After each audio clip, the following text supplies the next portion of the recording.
They'll cut the operating allowance another $300 million to $2.1 billion to keep the books in shape.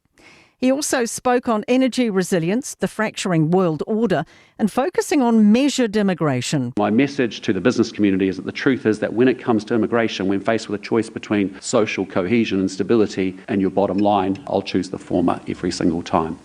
Greens co-leader Chloe Swarbrick calls this budget announcement austerity. The government can make different political choices, they can fix the tax system, but time and again, day after day, this government tells us that shows us more than tells us, that they don't work for regular New Zealanders, they work for massive corporations.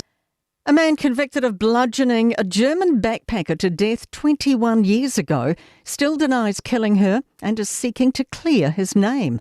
Michael Scott Wallace was found guilty of murdering Birgit Brouwer at Lucy's Gully near New Plymouth in 2005. Jamie Cunningham has more. Wallace was sentenced to life imprisonment in 2007. Open Justice reports Wallace didn't seek release before the parole board today, but focused on his rehabilitative progress. He confirmed he's written to the Criminal Case Review Commission as part of a bid to overturn his conviction. And a former priest at a Christchurch Catholic boys' school has been sentenced to 7 years and 8 months in jail for sexually abusing students. There is no minimum parole set. Rowan Maxwell Donoghue earlier admitted abusing 4 boys at St Bede's College between 1996 and 2000. Crown Prosecutor Courtney Martin says no sentence could adequately reflect the harm to the highly vulnerable victims. That's news. In sport, one of the NRL's most decorated coaches has announced he's standing down at the end of the 2027 season. Penrith coach Ivan Cleary is calling it quits. He led his side to 4 straight premierships between 2021 and 24, and they're top of the table this season. Definitely looking to branch out and use my skills, my knowledge and experience in other areas. An earlier than normal departure across the Tasman for the Phoenix women as they bid to lift the title in football's A-League. The Wellington squad have left today ahead of Saturday night's grand final against Melbourne City in Melbourne. Phoenix coach Bev Priestman says the minute they get there, they'll be dialed into the task at hand. That is sport. I'm Raylene Ramsey.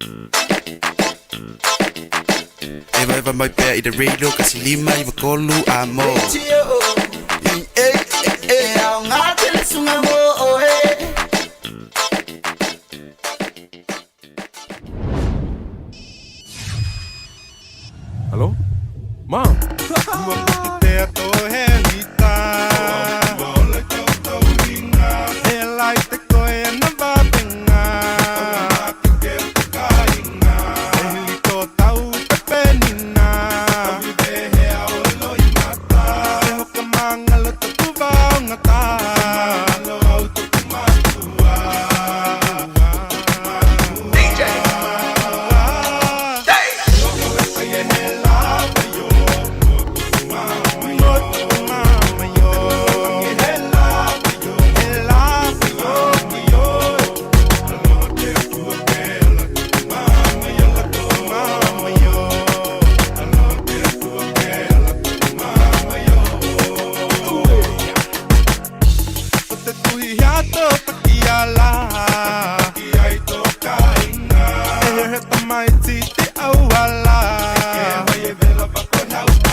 Lema faya ongo ogua o ila upele sai kausu e aku se kupe mama kakalo mai ya kele. Eloka heta ye he lava yo.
pele pele o ene I e matanana E nana la balo ualofa Ai fa apolonga o e pe E te ma sola sola E te fiurava e hito mai Le se file mu E te lua fea nai O te mana a tofo tofo o e Fia ilo mea nai e ilo loto e Ne I e fa atanga file mai Ayo tutonu olo loto Ole liona fe ai Ole fanga ole tama futanga na ona feo feo ilava Ele itai tai yo se tai mi e sulu ina I se mama Sunga se ilonga ha e pasi Ola usu e na pe e te lava ono sai Fa ato atano no fomoi Ai ua mautino halo halo fai o ile oti So a fa alisa o atu Lea lo famoni lea o te no foma Ele o sa o fia tama matu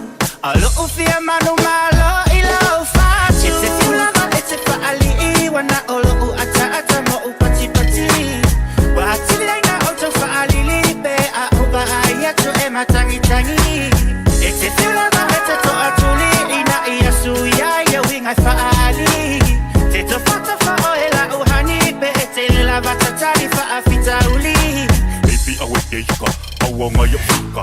Malo olo fue faria, look my taika. The ma oye e masangi, ya sore apa ma sore hangi. Elinga o se fia e ke mo ringi la langi. Ole mafu ang lenga o faria, ko winga leanga. The ma oye e masangi, ya so so wai ole masa. Awa a fai wi pelinga o se fuka usanga. Elika la ile o ke fa awa le ayo nganga. O makiva, kalia akele o kupe fia. Kalia le manguia, kalia le mafakia. Au leo over ya kuwa leva ma e saumia. Beli lo male mama, te kolo le manguia. E te fiulava e te faali Wana olo u ata ata mo u pati pati Wati leina o to faali lipe A uba ayato e matangi tangi E te fiulava e te to atuli Ina ia suya ya winga faali Te to fata fa o ela uhani Pe e te lava tatari fa afita uli Fokua o kia o ela wa mionga ia e whaia. Usa wai whai pare busu e wha au au le kino e whaasea. We make that story more excuse for pare pasia. Kine fosfulanga le kau mu me sea sea. Ovolo maso salo se kuia lo inga inga. Wha pare pale pea o le inga ngiwhai te mo sasa. Kama whakanga e pei o alau ngaka i lungo papa. E makinga ka e suenga ka se alo whai ngaka waka. Kike lea pesenga ia e makua i le uho. Au au ka lai kau whalili. Ai e se lo o rufa wha mao ia o ino wow. Yo!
Ani o fōringa, sa o a oikini.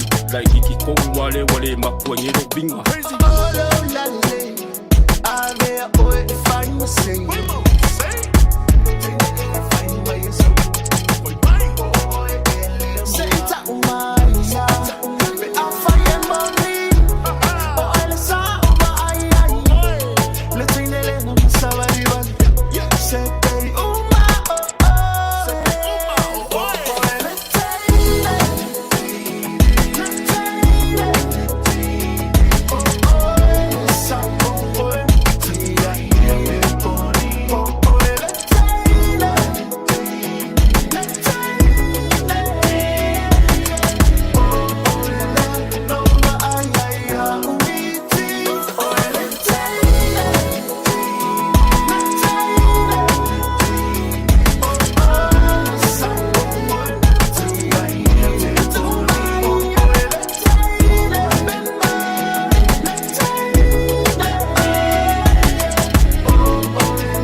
¿Cómo es? Dame una vueltita otra vez. Shake it, shake it, shake it, shake it, shake it, shake it, shake it. Shake it, shake it, shake it, shake it, shake it, shake it, shake it. Hey, shake it, shake it, shake it, shake it, shake it, shake it, shake it. Tú la ves. Cómo hacer lo suyo, tú la ves.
Automotive no, I will be. Oh, yeah, only am I with Papa Sat.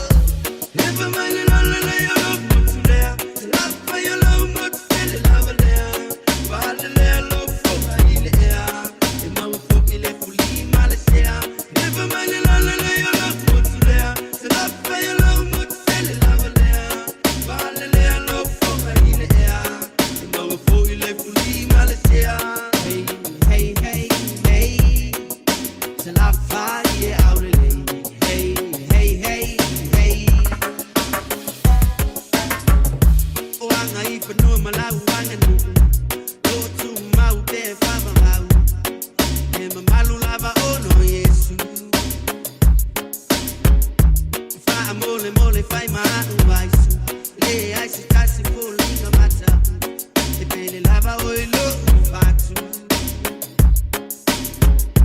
fai uangalo ya o le alo fa male lo tuma wala lo sau ila sau fa ima io au fa se fai le alo fi amatai o le fa longo le se fai mai o se fu e fa male lo le alo le la fa io lo mo le lava le fa le alo fa ile ya e ma fo ile fuli male se e fa male lo le alo mo le la fa io lo mo le lava le fa le alo fa ile ya e ma fo ile fuli male se hey hey hey hey se la fa ie out le hey hey hey hey Se mo fo mai ai lalu, ma lola mai le ki. Ai au ai te ka au, o ka beki o mo kele mena ku muri fa alo ma lo mo lalu. Ai au ai e sasi, nginga la pa ku fai ku fi. Ai mai o pule o uma ai ko fi e le fu e ma ko ko. O lau lau ngai ko si ai nga mo mai fo. O malu mo pa ia e fa me le lo ko. Na ko la me fa sa ku la fai. Le watu la mai le tātou teimi le wati le nei fo vanga le fiafi lua se furma le 2 minute le o te aile I tu lai ono. Ya, ma le tautua whaawau pēr le radio Samoa se furulima I vatolu a mo ma le tātou porkalame o le nei fo ia fiafi lona a solulu. Ya, bi ele lofa maranga leo le tua le o tātou di mali nei a so. Ya, I whapopo le tau si fu le ngata fo I leo le mātou ola se fulu tolu wa I aso mei. Ya, le o tātou di mai. Ya ile tau singa maleanga le leo le tua whapena na tātou maura ni aso le fia male manuia manatu ya sa so longa le lea ufufuanga lo wala usua le tai awana le ilai fe au ngaluenga peo da masani ai ya whapena foi ya ila tau lo ngafa male mamolina male piki no nai whanau aonga ya o le tiu te whailava foi I masani I tātou ya male soifuanga nei Patalo fatu I lava male whaolalo mo oili nea te whaafonga mai mālo si fumaruia mālo fo le tau atai. Ia mālo fo le ono sai whea mangaruenga o iei tātou le tau mālulu. Ia ma tūlanga pi o ne iei le nei vai asua maisi o le tātou wanga anga I atu. I le nei ono I le fitu ma sina o le tau mālulu. Ia o ngako akako koe maua leo singa vaenga fo singa kau mawhangawhanga. Ia pēha o ina suia le teimi le tau mālulu le tau mawhanwhana. O le nei fo I tau sanga. Como hacer lo suyo tú la ves, las botellas arriba, el combo en la mesa, y salen fiera por naturaleza. Ai ole nei lava la fiafi e whapena ona, whatalo whatoi lava ma le whaonalo malo lava le ngā lulue, e la tufu I sa ngafa ma le tausia o le tamā ma le tina matua, ia po na yu tātou tu asina sina I monta malawa I so se vaenga, ia malo lau fu le nā whamanianga mai le tua, ia ina ua maua fo I se teimi e tātou te mafutai, Manaya tātou tu api o ne iai le tātou maftanga I to tonu Aotearoa ia whapena fui Australia Amerika ma so se atu nuu o le nei la lorangi. Luas fumal whameru te utele tu lai ono whangasolo tātou musika su fifiloi o le nei fui wanga la fiafi ia male tautua pe mai ane tātou whaasila silanga whaapisi nisi le nei o tenu mai e tau ia ona whangasolo e fui le mtale mele tātou porkalame I le telo tātou musika pi o nei nei wanga la fiafi male tautua ale Radio Samoa Sfalima Eva Tolu Amo. Au kilani wa esa uni. A fio mai loe le Harrison's MZ I o tahohu. Le fale ofu polenisia pito I sili o na tele ai la e moa liin tamai ta e mawhanau. Mai ia e sui ai la e o oi mea lofa masulvania e mawa o ma ile no fuanga I tasi. A fio mai mawha ilo mai le Harrison's 20 e to asia ai le 20% mai uloa ufa pa uina. Ioe, ta o mai le Harrison's 20 ma surfe ai le 20%. Le Harrison's NZ I le 23 Hall Avenue o Tahogu e te le fiamsia. Avia maua sosa, Omega Ka, Diana Lowi Moa, Omega Ka, Tabale Taumofie, Omega Ka, Fili mai loile Omega Ka. Omega Cars, lua selau Cavendish Drive I Manukau, po le telefoni o iwa lua vitfitu lima valu tasi lua. Susu mai Manukau ne, Omega Ka, Umalole Casey le Omega Ka. Ua mawhai nei o na whaatau wantu top up ale Digicel I lunga o le upenga tafa ilangi ale ClickX Pacific. E mawhai fo I o na lafo aise leni I le MyCash ale Digicel I Samoa, Tonga, Fiji, Mavaruatu I le na o le 5 tala. E le leile reiti aso taitasi ma e whaingo fie fo I o na e listalai. Asisiane I le clickx.com e lafo aisau top up ale Digicel. Pe lafo I fo isau tupe I le MyCash ale Digicel Samoa, Tonga, Fiji, Mavaruatu. Morisi whaamtalanga vla au le olua tasi 5 tolu tolu fafa. Olua tasi 5 tolu tolu fafa. Mō tā penanga o wha moe te tele, whaafisa ta i le Lux Tent Rentals. Maua whale ie, nufoa, lau, stage maisi, veri mai loa sa Taj Singh I le olua lua 5 o 5 lua tolu. Olua lua 5 o 5 lua tolu. Tā lofa lava, o le siu fofonga le nei o Samoa, le Radio Samoa.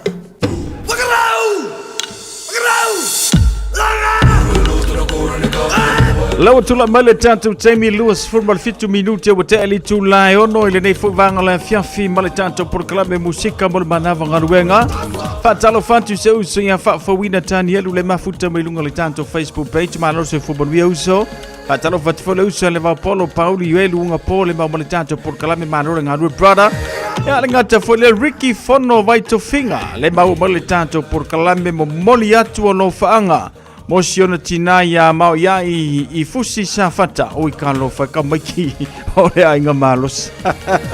Ala vatu Ricky, ya, rafa angana vatu ya Ricky American Samoa. Se fumanuia Ricky, whaftel fata si mai. Julius Lofi, malo se fumanuia le levanga le fiafi mafuta mailungo le tanto YouTube channel. Ya matata musika wana wafuri manava ngaruenga o le nei fuwanga o le fiafi.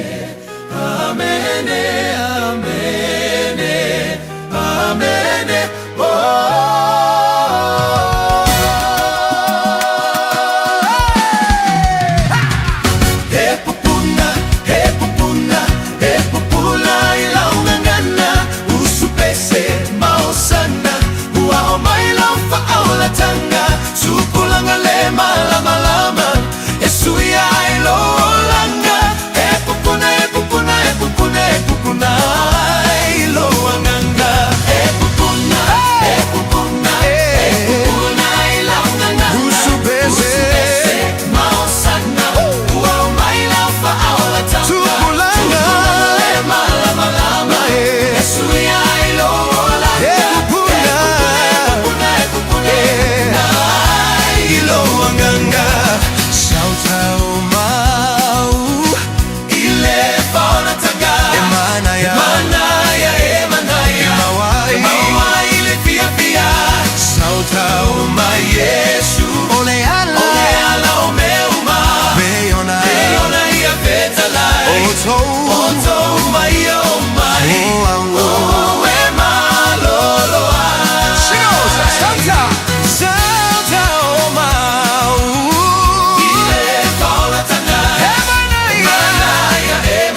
Ayala na onai fa fi fianga le na mo tantou le nei foi vanga on le fianfi ia e popo e foi le maruru pe on ye tantou ioi o le foi ka ko a maruru o me ka me sili matau o fai o sina mingoi ia fai sina wa exercise foi le po sau fa malostino ia e tau mo sina ma fanfana mo tantou ile nei foi vanga o le fianfi fa talo fa tu ya lua ya li Luisa foi mono ayu se fu mruia lua ya li le ngata foi le kian mika talo fa malor se fu mruia aftel fantastic mai le nei foi vanga la fiafi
Moi fa wo loto mo komiti mani sina fatunga mo tatou le nei fuwanga le fiafi sa o le upol PCA ia o upol PC io o manga ia maka ua kilele ngai ngako me fo fa fonga ma fa longo ia le tatou atinu ia I nei vai teimi wo tatou ia le tele o le vivesi io o kako vivesi a o mea ngai le kako ke vivesi io ai manga ia le kako fa longo ma fa fonga le atinu ini mea fo pe o le tulanga le na le o ye tatou le vai kemi ngai o mea kako ke vivesi ngai e ko vivesi fo I kai au e ka lava le aso sa o kako vivesi a o mea ngai o le kako ke vivesi ai taua le iai o ngai mea fo e kako ke fa longo ma fa fonga ia Ia kulanga la lenga e whapenga ona e ala me tau te ala malosi.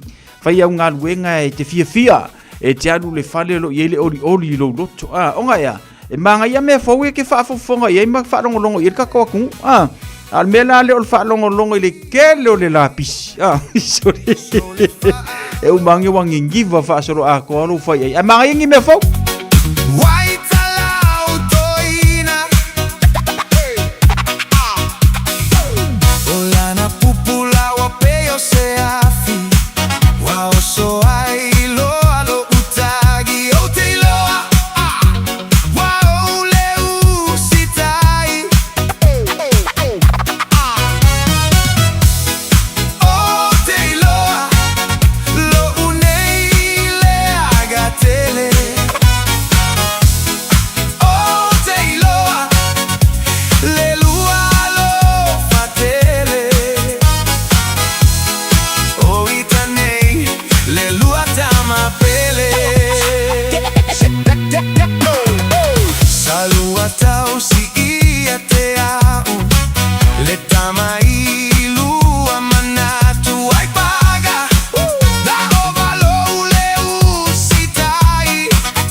mai lo utina yaita sole fa alo kotalia tailo waitala utoina olana pupula wapeo seafi wakuso ai lo alo itagi otelo wa ole usitai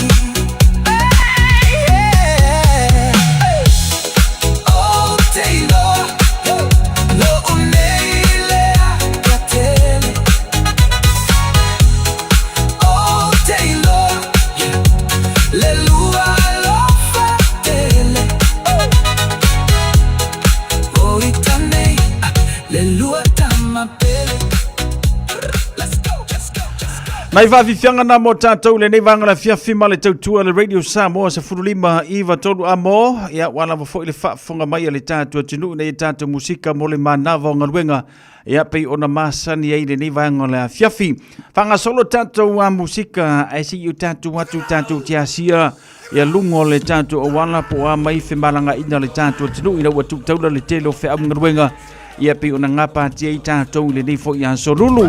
Mai tau watu faisina pisi o le nei a fiafi le mai tau watu i lungo le tātou awala. Ia pe a whapea nea te whaafonga mai so se vaenga lava i lungo le awala le nei vanga le fiafi. Pai whaile mulo sa maise lava lungo le motorway so se vaenga.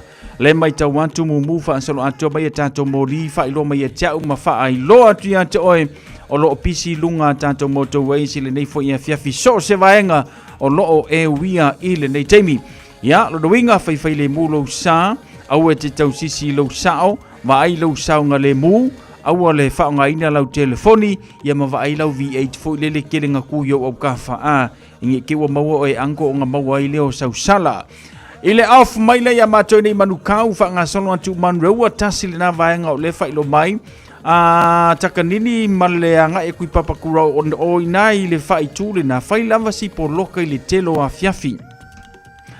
Le ngata fo lea ia o le anga i le motorways fa nga solo atu le tu i le west le fo i fa i lo mai o le si vanga le na ia o le fa si poloka i le nei fo i taimi ai tele uia tono le tatu tano off atu le vanga le o mayoro fa nga solo atu i titi rangi le ngata fo lea ia o hiu sporo te fa nga solo to ngai niulin tasi le na vanga le fa i lo mai le nei afia fa si pisi ia ona ole mangava nga luenga le off ram Lincoln Road tasi le na vaenga le failo mai pisi le ngata fo le off ram ngai tianta to South ma Peninsula ia le failo mai fai fo si poloka le tito le vaenga le na ia pe mai tawatu le tanto report le faile mai tau le nei fiafi ava peta ngai atu lungo le tanto wala na papa le faitu no offshore malesina faitu ia pe ona ngai atu yai fe lolo la ngai atu ngape apasi le tanto wala na papa ia fa le pisir vanga na sei vanga na ile anga ile west le failo mai ia fa si poloka le tito vanga le na fa nga solo me foi le ia tato nei ia ma tulanga pe one ile au frame i Mount Wellington tasile na vanga le failo mai fa si poloka le titi ia pe fa petanga i tuna i Mount Wellington fa nga solo atu i Silver Park le ngata foi le ia o lo wanga ia tu Penrose ia marvanga le na o vanga le na le failo mai tau le ne vanga le fifi fa si poloka ia ono i tato umalama foi lo na fato a manava ngaluenga ile nei vanga le fifi male tu radio Samos flima iva tolu amo ia o se reportina mo tato le ne vanga le fifi ia lo no winga fai le mulo sama na tu lo sanga le muva i tato mo liva i kolosi ia langa le o vave na pongi sai kau fa le ye la pupula ia mata watu fai le mulo sai lunga wala se silia twinga mala talo fa malo se fu muia fa mo na monuia le yaso Nicola ulu fa talo fantu fa tele fa tasimai ia ia tanto por kalame fai pea ile nei fo ia fiafi male tutua ia a radio Samo se furulima iva tolu amo male tanto musika mole manava o fe au ngaluenga o le nei fo ia fiafi lona an solulu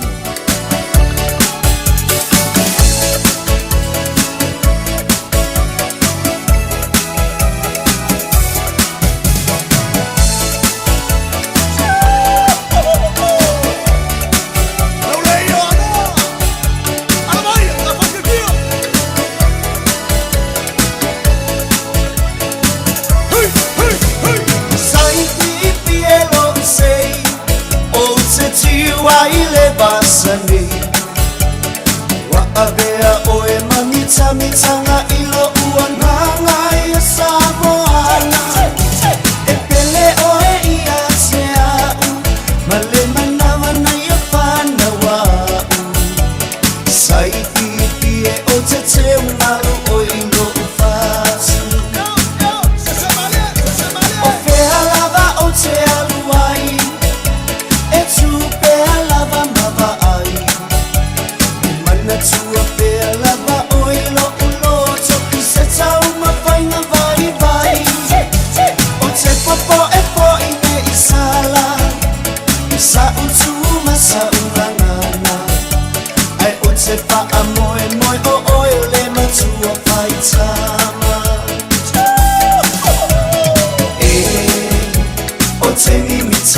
Sai ilo ingoa Oh, se tau ave oe waolo upa asino manga Si o one pae pae Malo vai e pei ole aisa Ae pa a paolo ele maunga ole atua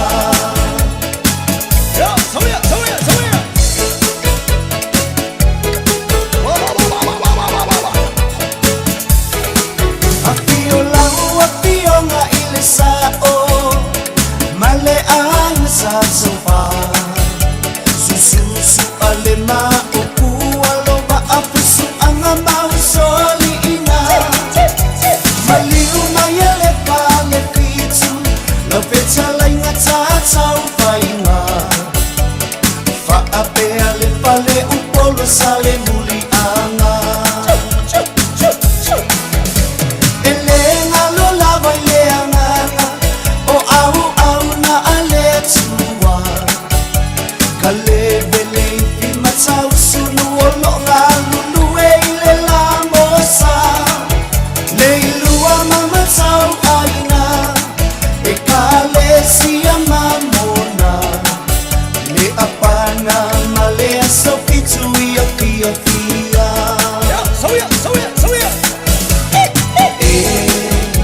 O te mimita lava sai ilo ingoa O te tau ave oe waolo upa asino manga Si o one pae pae Malo vai e pei ole aisa Ae pa a paolo ele maunga ole atua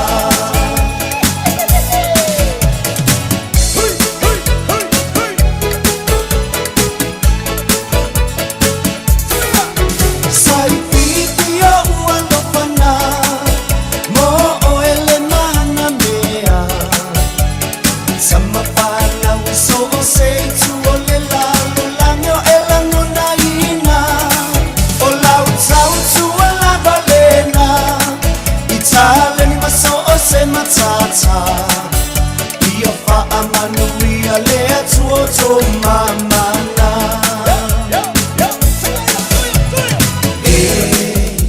O te mimita lava sai pipilo imoa O te tau ave oe waolo upa asino manga Si o one pae pae Malo vai e pei ole aisa Ae fa a paolo ele maunga ole atua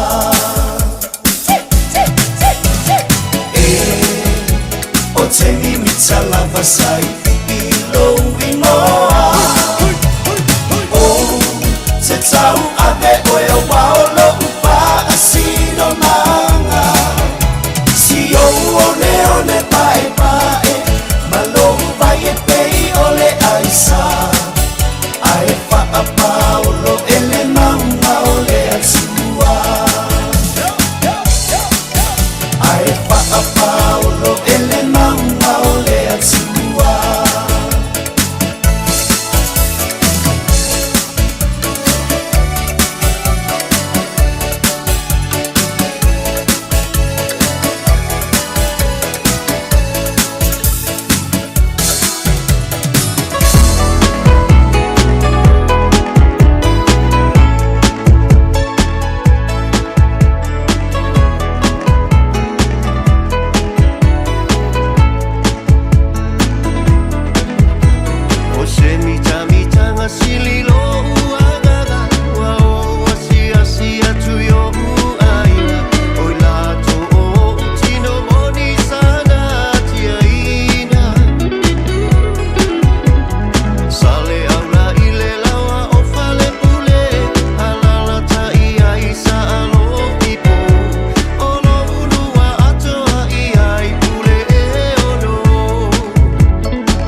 Whawhiwhianga nā mō tātou le nei whawanga la whiawhi ia mai le sunga ia Petiki. Ia le ngata whailor sunga ia sive wainga walesi ia pe ona ia ina ia tātou whawhiwhianga. Ina wa tulai bali tātou te mile wati lea wa tasil minuti ona tā leo le tulai fitu. Ia ma le tautua Radio Samoa Fulima Iwa Tolu a maua mawhula tātou le teimi. Ia mo le toi whaasalawino tātou tala mai Samoa pe ona i whaafonga i le tau le valu. I le tau na le lali ngata whaololi tula sifuruma le lua. Misi mai lea o te mina e lua. Ea leo lea au se ea tu moli atu mo ona ia tātou tala. Ea ona tala me whaasolo leo le tātou por kalame le neia. Fiafi whaatalo whatu a Cecilia tu inga mala. Sina leo lungo le tātou YouTube channel. Ma lo le se fumonu ia whaaftel whaatasi mai. I le nei fo ia fiafi o tala fitu tala mai Samoa. Radio Samoa. Taslima Iwa Tolu. Amo. Usi mai ala whaafofonga o le whaapoponga fo ele nei o talafau mai Samoa. Awina sa mai mo oe e lau leiti o whalongolongo le Radio Samoa. Tasilima Iwa Tolu Amo. Whatalofo lo tātu wasinu i le whaapoponga o le tautua masani. Tala mai lo tātu wasinu tala taulongolongo mo le nei a so phone. I le se fulurua i le nei o tausanga o whaatino pea. E le mtanga luenga wa onga maanga nuu le porkalame le toe whaolaola o le tāu o tū maanga nuu. I to tonu a onga e ala i le whaalinga o le Samoa ne Ngalo Festival. O le tausanga nei, o le awhai ai mo le teimi mua mua le tātou motu tele i sala whai.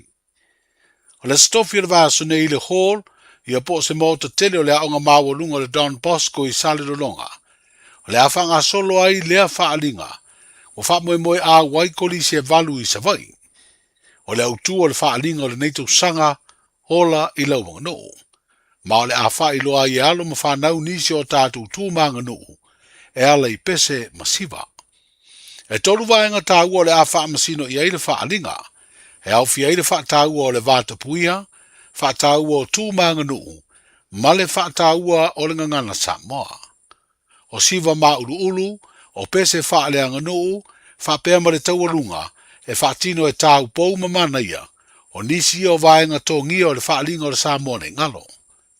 O wala au whaalo alo aile mtanga luenga o aonga maanga nuu i mātua maainga, whapere lau tere o le tātu o tunu u lātou te mori mawina, tāpenanga uma kolisi e valu o le a wai. E aunga e tasi le au tu o lea whaalinga, ma le whaalinga o tū maanga nuu wha Pasifika, o loo whaatino e aonga maurulunga i tutonu o le ai o Aukilani i New Zealand, lea e whaia i tausanga uma le Polyfest. O nisio kolisi maurulunga o wha moe a wai, i le whaalinga i sawa i le neiva yaso, o le kolisi o Alofi o Tawa, kolisi o Amoa, o le kolisi o Mata Aevave, kolisi o Don Bosco, o le kolisi o Wesiriana, kolisi o Palauli i Sifo, ma le kolisi a Palauli le wha. O le ua whaero mai e se mori mau whaatua tuaina. O le a wai nisi o kolisi le tātou motu tele i sala whai. O no nisi o tāpenanga tāua o loo whengai mai a kolisi. O whaeroa le mtanga luenga o aonga maanga nuu nisi o viso swani, o whapena o le taunu uatu mo le whaalinga i le asotofi, o le fōa i tupe mai le whare tupe le Pasifika, le PSP Bank, ia manisi o loa e whaonga i le awa uina o alo ma whanau.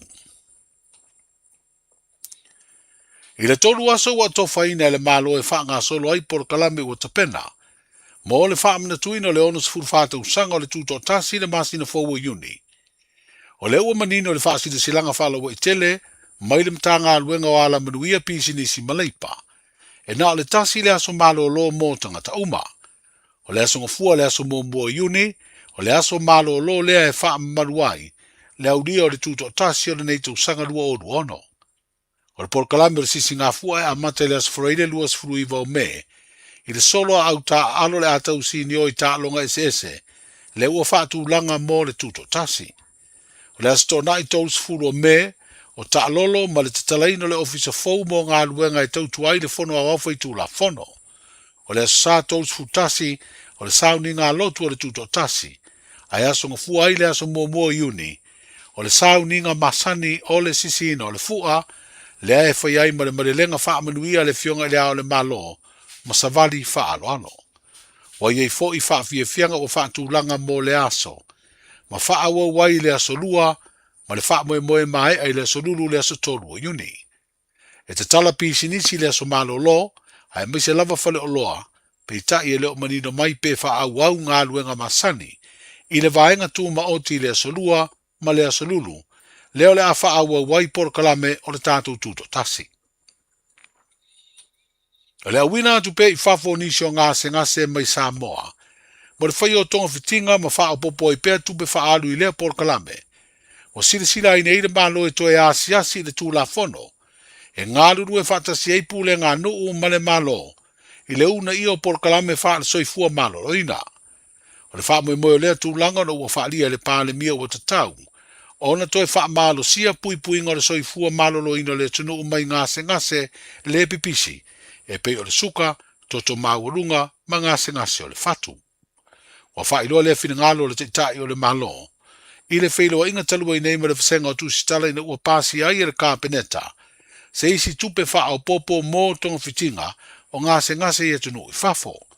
E 2 miliona lea vai ngā tupe ua wha au popo le siriere se 10 miliona, na pāsia mō tonga fitinga I atunu I whafo, I lalo fuafuanga o le tala o le tupe o le tausanga wha le tupe lo wha ngā solo I le taimi nei.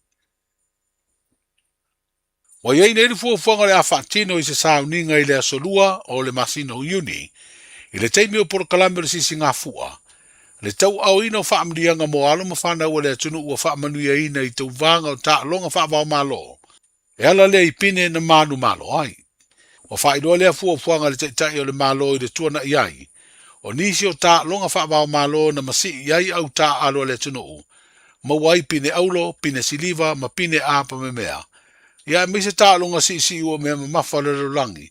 E peo na sa tali malo ai Samoa I le masina na te nei. O lo whaia tā penanga e whaamautu wai, whaamanianga e maua. O lo te pena mere pepa ale tanga luenga tā longa, ma le self-knock. O mana whaatonu wina o sifuru nei tau sanga li te mun whaamanianga tangata. A o lo iai pine whaamanianga tauna whaamatuk. O le status I singa fu ele solua. E whatau nu ele whaamoe lea. E ele tonu ngai tonu toru ba yaso le to e ele yorsi Singapura. O pasir kapeneta ila to ulesa fatu la mai ila to famanianga. Ma fenga fa vai. E se fenga fa vai lenta to pule mena. Au fenga fa vai fo le to pena. Ia fa la titi mai lalo le mawalungo le mena. Race ile pa mo qualification o famanianga. Ja, e tu langa I le tau lia tātou South Pacific Game, pela whanongongo atu na. Ai, o lo iai le whaamauningi se ia mai, ia tu langa o tā longa whaamalo, polo Olimpeka, ia po Commonwealth, ia po World, po la lava le state ia solo iai. Ia na tu na ila ia te mea hola le tātou, tā longa le na umane o sisinga me mafa, polo Oceania, po South Pacific Game, po Fair Love. Ai, o le la whatau no, we will have an occasions of giving out o whamanianga. E whaila sorua. E whapine I latou o tatau na qualify le tatou whamoemoe. Le fionga I le pāle mia sa sunga la audia le mali e toa le uatea po late e waufosi. O le koluse mua sa whalaptonga e ofo ina fisoa swani. I teimi o mawhitianga o tangata mai mala whale natura. Whapea ni pua ngai a fiai le soifua saunga le mua tangata. Ma ua fitu se furfane I tausanga. Talu na whawaina lea au nanga I Samoa. Talu mai le tausanga ia whiwa se lauli malua I le teimi o pūlenga New Zealand. O le nei wā yaso o manatua ai e le koluse mua Samoa. Nisi o ta I sa asa ina mai le ngasua o le tai au I ana au nanga. Ai mai se o nisi o tamali o le atunu na amata mea.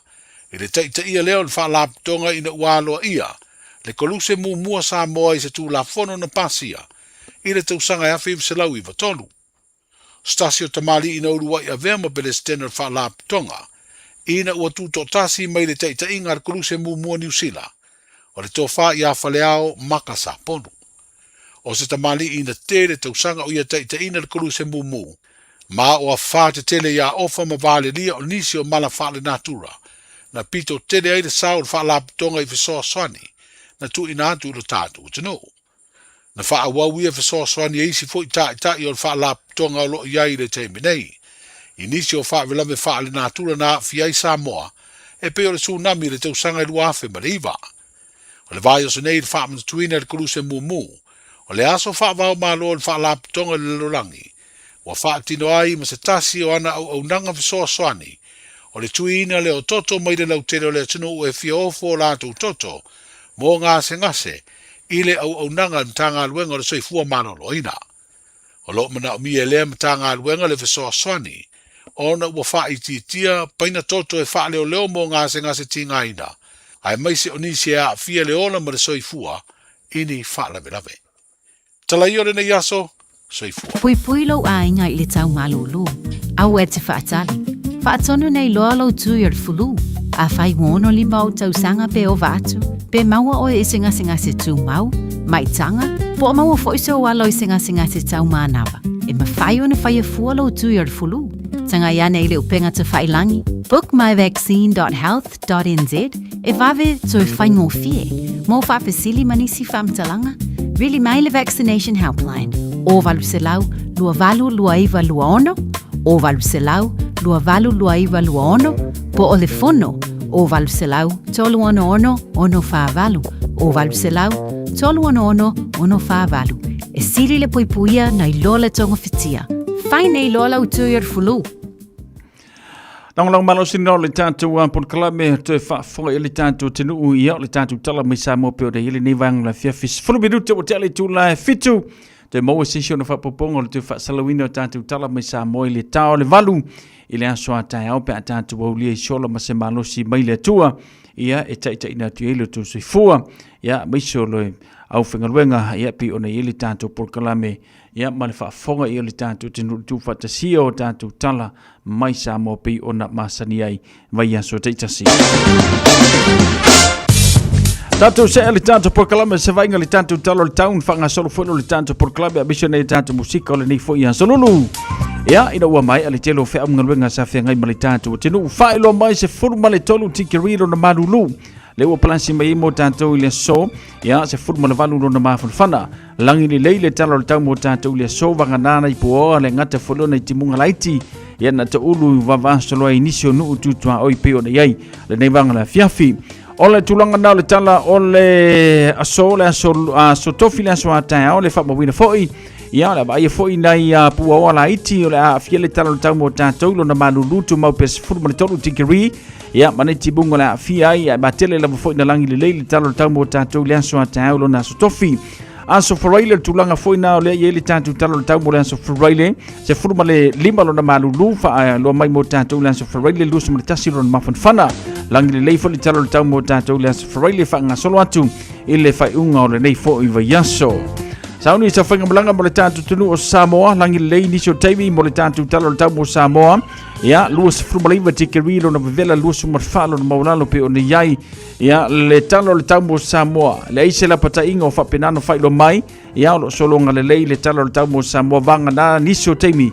Te uru vava soloine ti munga pe awha penesa auni sa whainga malanga mo le tātou tunu o Samoa ile nei fo i vaiaso.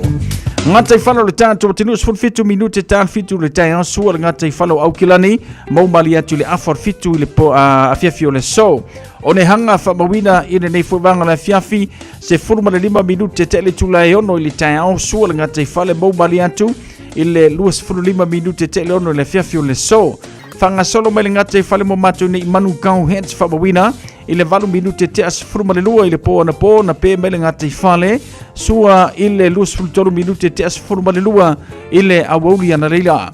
Ia le ngata foi leo le no whanga muru ai piti le whamawina ile nei foi wanga le fiafi tasi le vaveao na sua mai le ngatai whale mau mari atu luas furu 5 minute e te ele tasi ile awauli ana leila. Kale not whainga whaiva langi leile so whapenata e au whanga solo tu lanso wharaile mar whai ungara vaiaso ai ole tana whano no mo oe whaisi maluru. Nono winga lea nganga alu le samine te ua e maalilia nei ngai ma e keke ai lungar makawhanga. Ia e arwaku kuli o ko ai ngwa levanga e alu eleise ia. Eo. Tulanga la talo tau. Ia barangate whale mo tanto. Ripoti o ofisa vai tau I au kilani. Ina was 4 minute o tele tu lai fitu.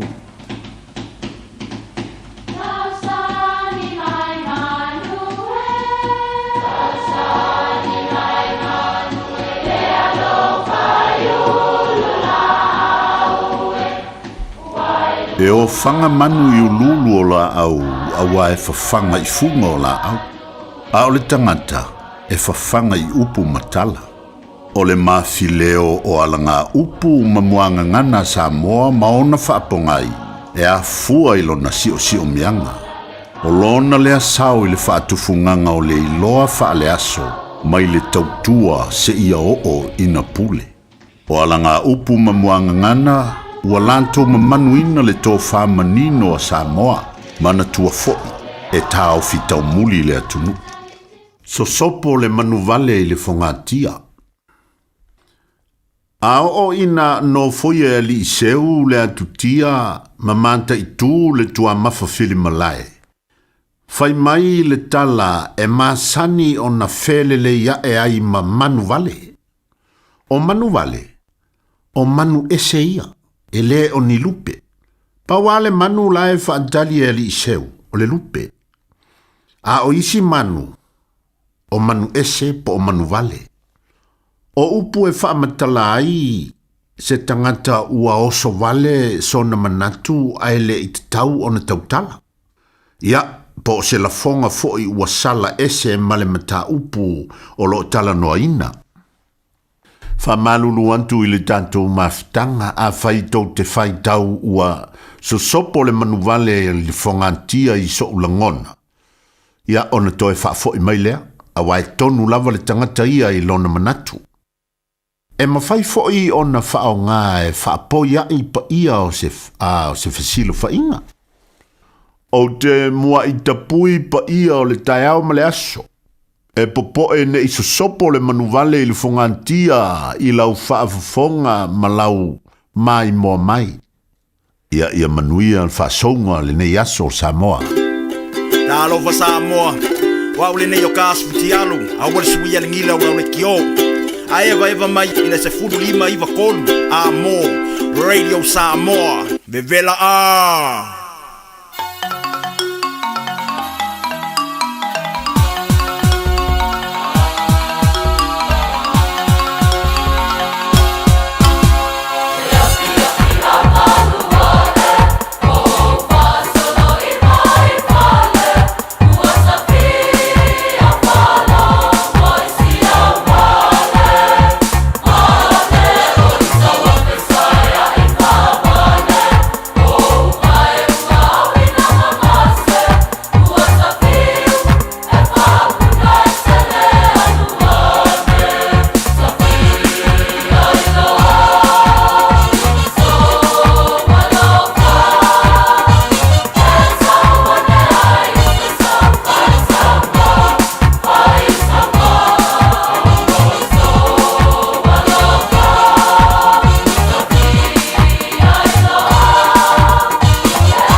lava o loo wingoa o nei mai MSL training. O e mo o mia singaluenga i le customer service, hospitality, po le avea fo i maleo leo, e mawhai ona fisosoani atu le MSL training. O loo iei la mātou au fisosoani e tai malango ina oe, ma a whai e te anga waa, e mawhai foi ona e a ongai au noa ma se tutongi. Asiasi mai i le msltraining.co.nz be vala au mai i le ovalu selau, lua wha tolu valu. O loo lumanai e amata i nei. O mana o mie o e pose isi lo a inga se fisoso ani tau fe malanga inga moni usila. Ima ta au pue peo le vaita mai no whanau po anga luengo.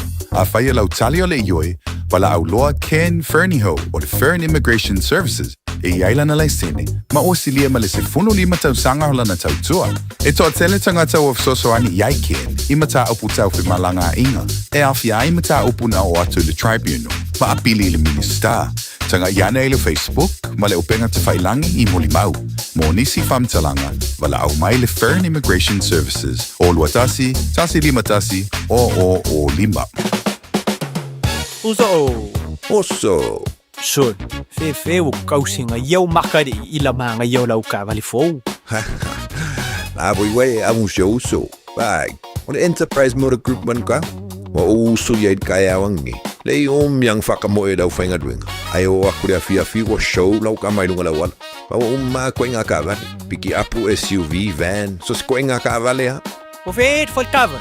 O le lima ongo fiku Great South Road man kau. Pe vile le over se lau lima o rua konfa. Enterprise Motor Group Manukau. Sa ili, fili, ma ave loa lau taavali. Le Shine Dental, lau fale fa inifo fa moina. La tau te whaia fōwha te alanoa ngō unifo, ia so lulu tai tasi. Tele e wala e me whaia ona tutongi ai lau tong fitinga. A fio mai loa i le 5 Great South Road Manukau, bevili mai le 2 ono whawha, 2 ono whawha. Mo le Shine Dental, e ia inga whapitoa. Radio Samoa. Taslima e watolu. Amo.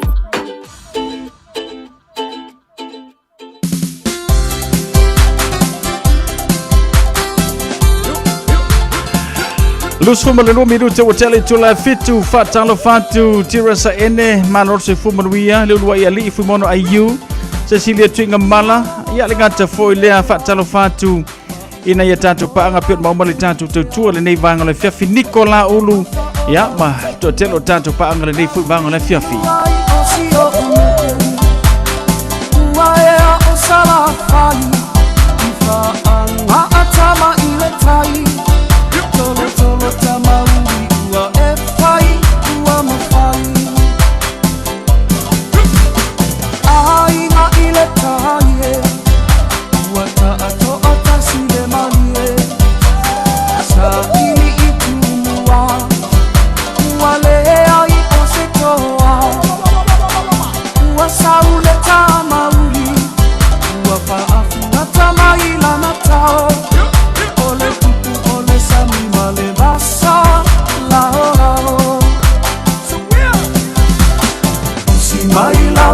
Sila sala fahila utapua ina Ote atoya toya ina Ia onga ua mata hita O mai pea ole fala Paula mai le mulila Se ila beta mauli le malino male aava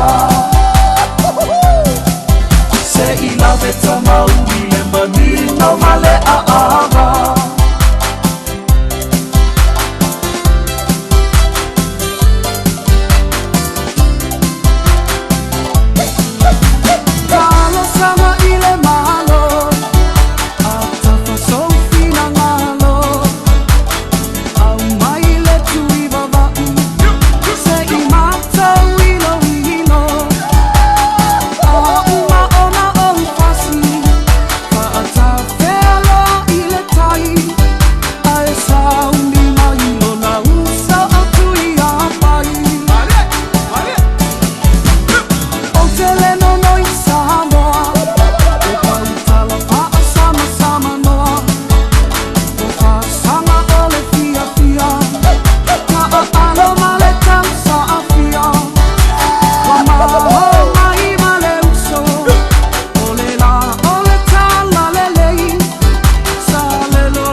sila Samoa isa utau mawhainga O te whaatoe toea ina Kainga tāla uta ua ina O te alo male ono sai E ui ina lamatia i ita Ae mala mala ma Samoa Ia uinga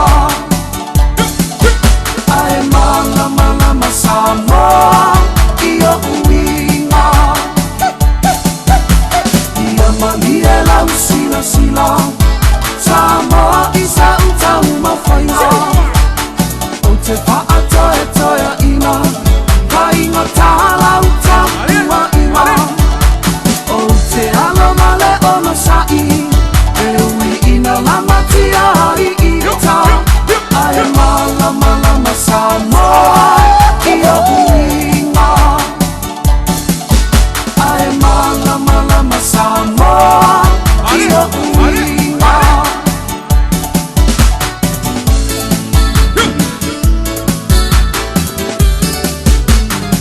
I whanga mātango whia le nā seu so ia taulanga tanga loa manisi na whātunga mō tātou le nei whawanga le fiafi. E no tūlai male tātou teimi lua sifulu ono minute lewa te aile tūlai fitu. Ia, maise nei e tātou whaafi fianga su fifiloi mo i lātou whianga mngaluenga le nei vanga le fiafi wa le tūlanga fōlele i tātou ia e fō niso i lātou e whianga mngaluenga le pōpō sifi pō ape o nei mātou. Ioi, tūlanga nā pe o nei ai. Ia, te whaataro whatua ia Niko la ulu mālo le soifua manuia Niko. Alo fantu moe mala ainga, whaataro whatu tu pito ta vita lolonga, mālo le soifua manuia, whaatele whaatasi mai. Ia, le ngata fōlea, te whaataro whatu moe lātou umalava. Ia, pe ona maua mwele tātou porkalame ile nei fōvanga le fiafi. Luas furumana fitu miru te lewa te ali tū la fitu.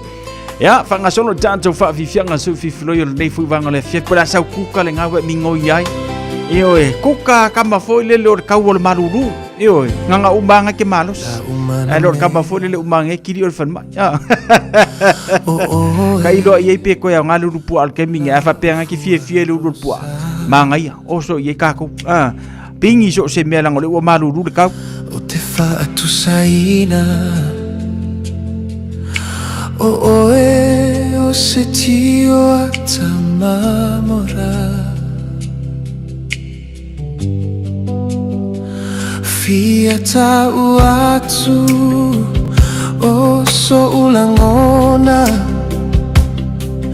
Le tama futanga ma oia so uma Ta tele fia inu Ini pua puanga Mani mea tinga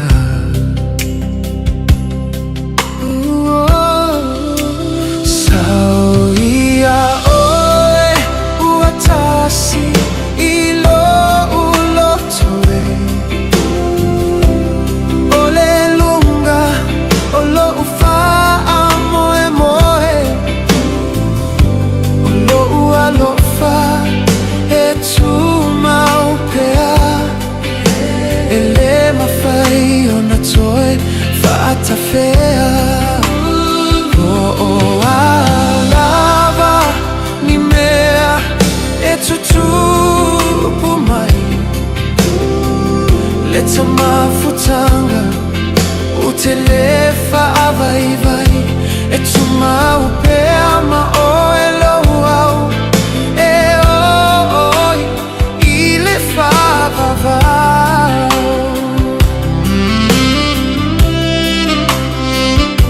O so finangalo Ma so uloto O se fatua tohto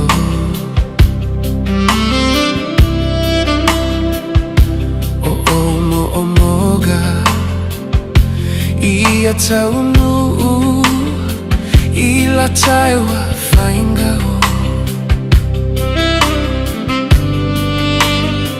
O utuina naunga Ile mafutanga Olo si uleo Avea maofia fianga Sauia oe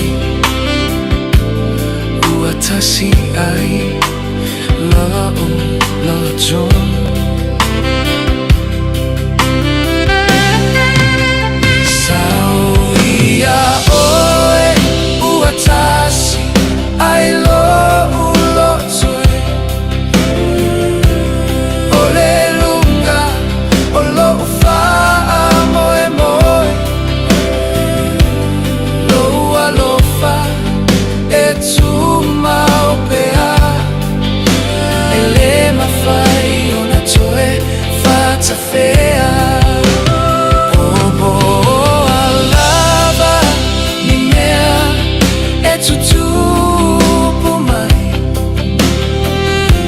mafutanga o te lefa avai e tu mau pea ma o e loa e o I le whawawā.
Mafutanga o te lefa avai e tu mau pea ma o e loa e o I le whawawā.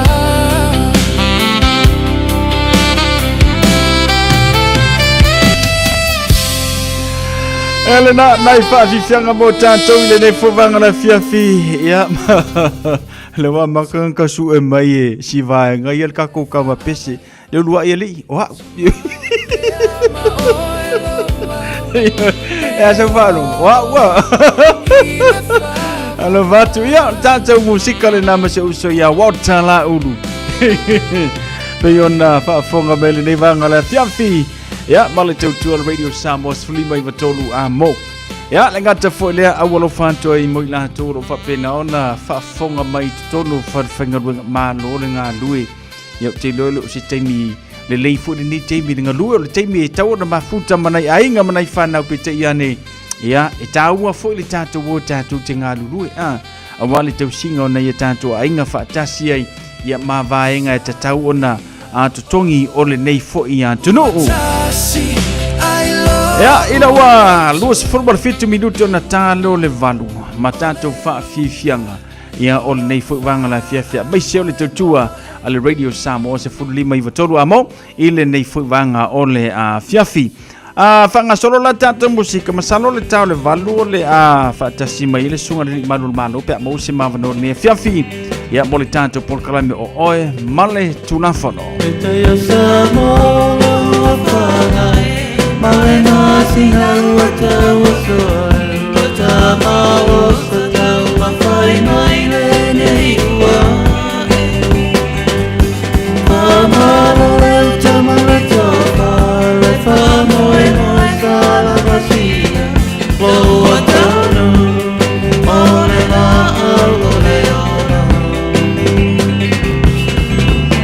Ele so fua ole so Lo mai anima no si elevata Lo atenu pelea sei tu ia le petine Mama se avena peata polo le bafata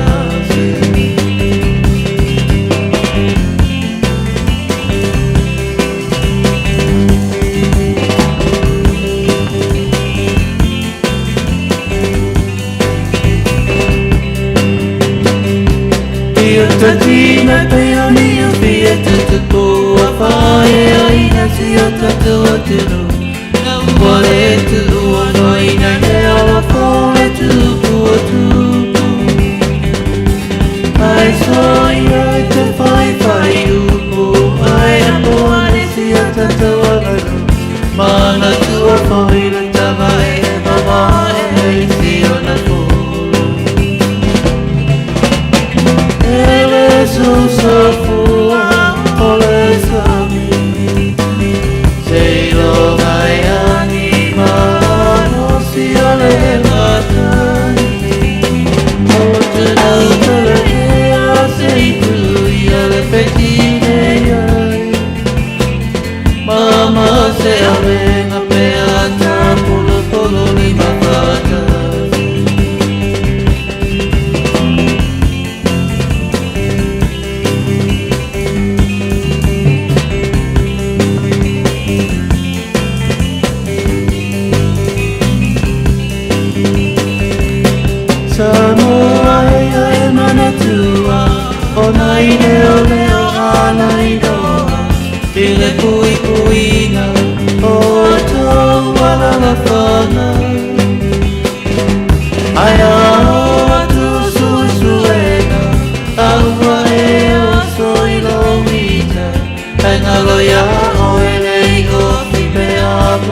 pine o si o tofi Ele so fua o le sami Sei do mai anima no si o le matani O atunu kule e a sei tui o le petine iai Mama se avena peata pulu i papatas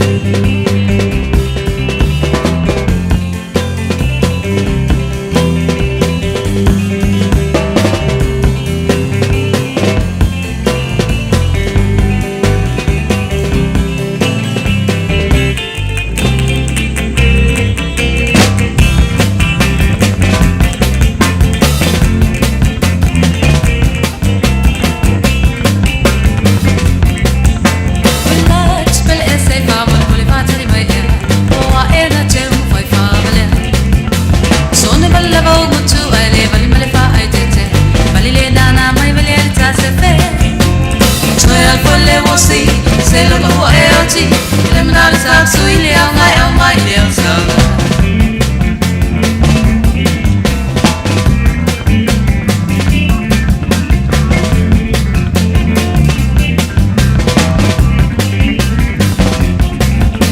Oi la spel e a so se ta fa so soina, o si o de tu si bala wina. U tumlo a toi ni bo si ba rock and roll.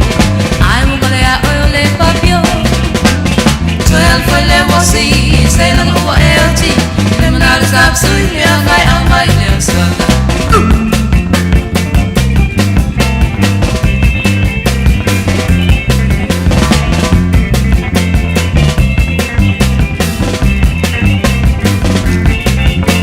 Samoa monio si vole malama, solo in lui tu malama. Au mai le tu sa fai sa fam te la bea. Vuoi che se vuoi la o le cia cia. Toi al vuoi le vosi, se lo vuoi e oggi, le mna sa su ile ngai au mai le sa.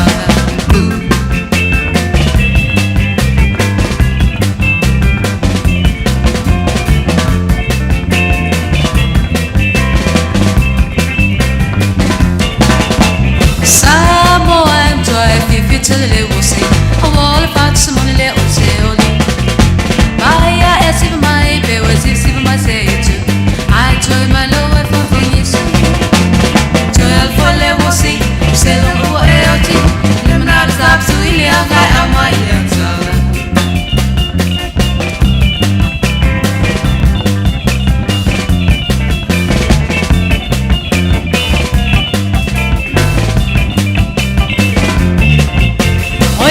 Fanawe e o mai tato malolo a tultima e alu e papio asa o fia ai e o toto ai ina sei balat mai sei o tu italiano cioè al poi le voci se lo e oggi le mona sa su ile ai au mai e sa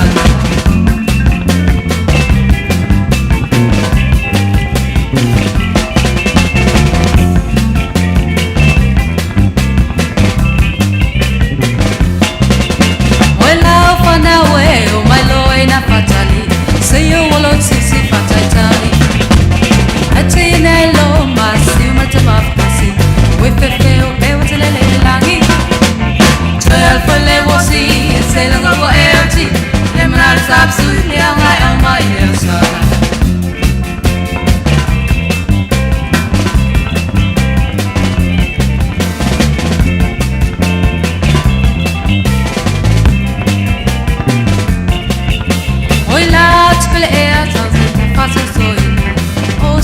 tu si va la wina tu lo a te ni va si va rock and roll ai un le o le papio cioè al folle vosi se lo go e oggi le mna sa su ile au mai le sa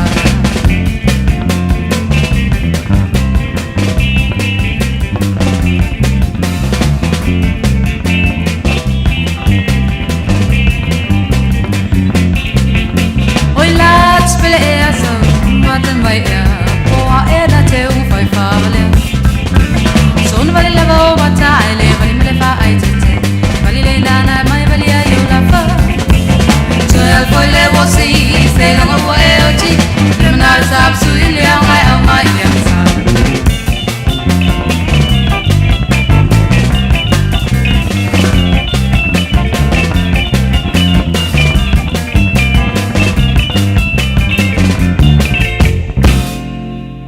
Nai whawhiwhianga le nei wanga la whiawhi mare penino tia whau whaatalo whatu chama awang lungo le tātou YouTube channel malo le seifu manuia.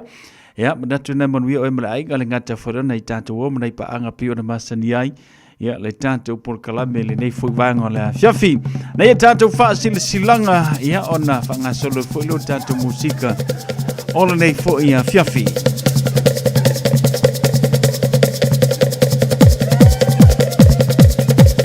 Tatou whaasilanga le watanu mai, awane ingalo o saulo mingo le tusi o le songa, whaatasi ai ma le lolo mingo le vau filifili. E mawai whaalupenga o Samoa e sifo tutuila mamanua, o nisi o tala tu o Samoa o alanga upu.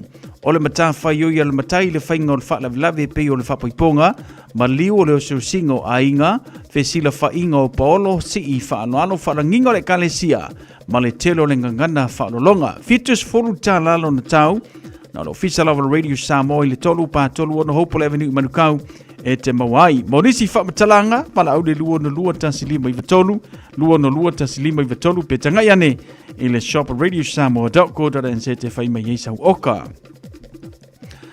Lai se tātou wha asilasilanga lewa taunu mai e tau le nei a whiawhi suli uma tu ia sau sio vaiata Samuela. I le whaonoalo tele lava ma le ava e tatau ai e talo sanga atu i le mamalu o le ainga poto poto. O suli uma o tu ia sau si o vaiata Samuela, ma ona tau ainga uma i totonu o Aukilani.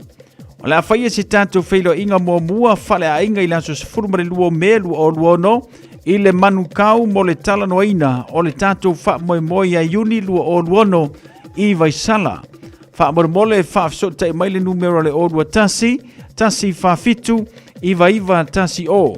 Orua tasi whafitu, iva tasi o, mole tuatusi ma nisi whamatalanga. Whawhetai tele se niele nei whaasaralaunga, whi moona Luisa Paraha, se fuiva tuia sau, Max Malama. Ma whamui nā lai loa lo se niele tātou whaasila silanga le nā, ile nei whuvanga le whiawhi. Awhio anga pua i Savai. Ano foia fale mua fale va ai ma fale seu. O ti ama walunga o na whaapea leo upu. Se walilingo le fongatia ua pau le tua vao ma fua malu. Ua tangata loa loa le vao filifili ma le asa ngata. Ono mātou whaatu lau lea Samoa iau pa ia sau ngata. O le ale o iaiso mātou leo. Tulona lava. Ai whaasino tonu le nei whaasila silanga. I suli uma o alo matama whanau la fio anga o pua i Savai. O loa lala ma papa a au i Aukilani nei. Ma so o se tasi e fia tongi sana maa. A wā lava le wha moe. O le toe fausiaino le malu tāpuai e whakasai tu tonu o le tātu nuu. O le awhaiel whilo inga i Otara Art Center aso tolu sifulo me. Lua o luono i le tau le tasi i le awauli. Se ia pa ia le tulai lima i le awhiawhi. E mana o mielo awai mai tātou swala o pule ma whaaso ai. Lima se fulu tāla le restala, mana tua mai saula fonga o wale tau amateina, o le nei wha moe, i le awa ma le wha tele. Wha moe o le auli atu le nā so tu poina, tātou whilo i ai le lofa o le tātou matai. Wha whetai se ni le whailo tusi ma le laulau a fono, a le maftanga o alo matama whanau a puapua, le tātou wha sila silanga le nai le nei a whiawhi. Alo matama whanau mo taa Aukilani New Zealand. Ole ata oto ia whai o tailo loto o pa ia mo Samoa. Ole nei whaasilisilanga e whaasina tonu le maftanga o alo matama whanau mo taa i Aukilani New Zealand nei. Talu ai olo o iei se mata upu tau e fia maua iei so tau finangalo. Ua talo atuai lo o toba malu e fia maua si tatu filo inga whaamalmole. No whanga masani PIPC, Papa toe valus fuluanga i le valus fulu ma le lua waili rowi papa toe. Aso se fulu ma le ono me, aso toa na i le itu la se fulu ma le lua i la wauli. Tala soifua i le lofo le tua, lo o tau soifua i le na aso. Ta ua tele lo awai mai, whaaftai tele lo lau ma le maaftanga. Alo matama whanaua mo taa Aukilani New Zealand, o lo o sainia le tātou wha sila silanga lena. Matua uma o le unite o le masina vaia Certain Parker School. O le ata oto ia upa ia ma uma malu Samoa ono upa ia wa uma ona tofi. ai whaasila sila atu i le awa tele ma le whaanoano le te tawai. O le awhaia le tātou lua i whorutanga o le nei kuata i le asolulu, se furu ma le tolu masine a 5 lua o luono, e le tūlae awha o le wha i le awhiawhi. Whaatanuina i le aonga, ta ua tele lo au ai mai, au wha moe moe nga uma, o tauwalo i le nei kuata.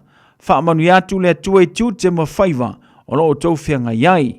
Wha te tele susunga le te tai unite masina vaia, ma susunga i whaia onga, o lo o sainia le tātou wha sila silanga lena. Whanotanga a kopa i Aukilani New Zealand, wha mole vara watu ma le wha aloalo i tama matene tuai uma sa a o tawina, i le kolisio a vele, o lo alala ma pāpa a au i Aukilani ina ia awai mai le tātou whanotanga, i le aso wa tā ua, aso toa nai, se furumale ono me, i le tau le tolu i le awauli, no whanga Youthline ni manukau po le tuantusi o le tasi wha St. George Street i Papa Te. Whamole mana tuala u le stala 5 frutala mo le tausanga wha le tupe, mai a aperila lua o luono se i o atu ia mati lua o lua fitu. Alofa le tapa au o ile langi e mori atu ailo o tau soi fua ma somantomola. Whawhetai lava prestene ma le official le kopa i Aukilani New Zealand o lo o sainia le tātou wha sila silanga lena. Awane ngalo le Give Back Community Lunch a Eventeo, o le aso sa neia so sumar fitu me, e maua fuai tau mafa vivela, pusa fuala au aina, ma lava second hand. A whaiolo mo mia e lo ainga po o ni au se fiso soani, so mai Riverdale i Reserve, Eventeo mai le afars furmare lua i la wuli, anga i le tonu i le fiafi whaaftai. Ya, o le vangale na whai ngai le Riverside, Reserve i Eventeo mai le afars furmare lua, se ia pa ia le talu tolu i le fiafi whaaftai, ma ngai vaenga ia mo i la tou o loo mana o mia au tātou e loo mo mia ia e kia lua ke ka whawai e tu le avanoa mo nei tangata o loo mo mia ia ni vaenga na pi o nei ia nai lava ia whapena fo inisi vaenga pi o nei ia vaenga fo ia mo le ainga tau amata ia o le kausami ia ai alu fo i o kele mo mia ia ku le vango mo si vaenga ngale ngai aku ngai fia mo mia se swani ia ile tau tulanga ile tau mafa ma le tau sami ia ne tanto fasil silanga na lo tanu me tau le ne vanga le fia fini si vanga te fia malam lama tidi ai mala ule tanto telefoni lua ta silima i vetolu lua ta silima i vetolu ia ona e tala noa le ile tanto au whengaluenga ia monisi vanga te fia malam lama tili ai. Paulana na tanto wha silsilanga ile nei fwanga le fiafi mali tutua Radio Samoa Sfulima i vetolu amo ina watus furu minuto na tane ole tula evalo.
one that was living in the middle of my mind every minute of the night and the day.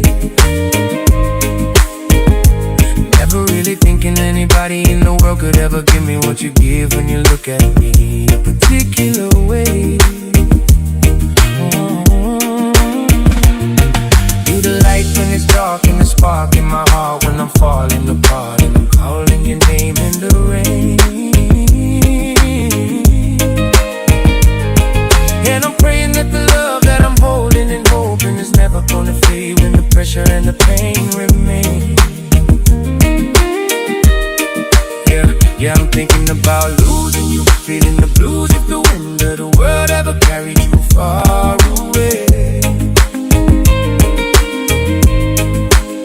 But I'm gripping the dream and believing the meaning of loving you deeper than words that I'm trying to say. Oh, 'cause you're more than a pearl, you're the whole of my world and the girl that I'm keeping inside of my chest. And I swear when the moment is coming, I'm running to show you the love that I promised is always the best.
Radio Samoa.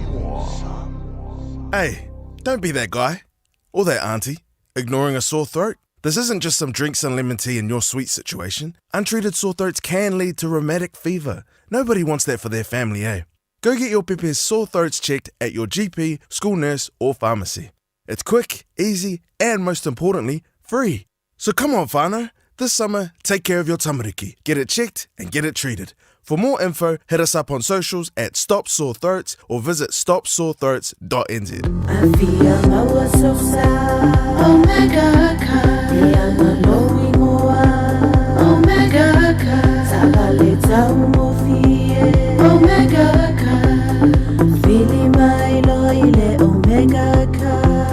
Omega Cars, lua selau Capitis Drive in Manukau. Pole telefoni o iwa lua fitu 5 tasi lua. Susu mai Manukau ne Omega Cars. Umalole keisile Omega Cars.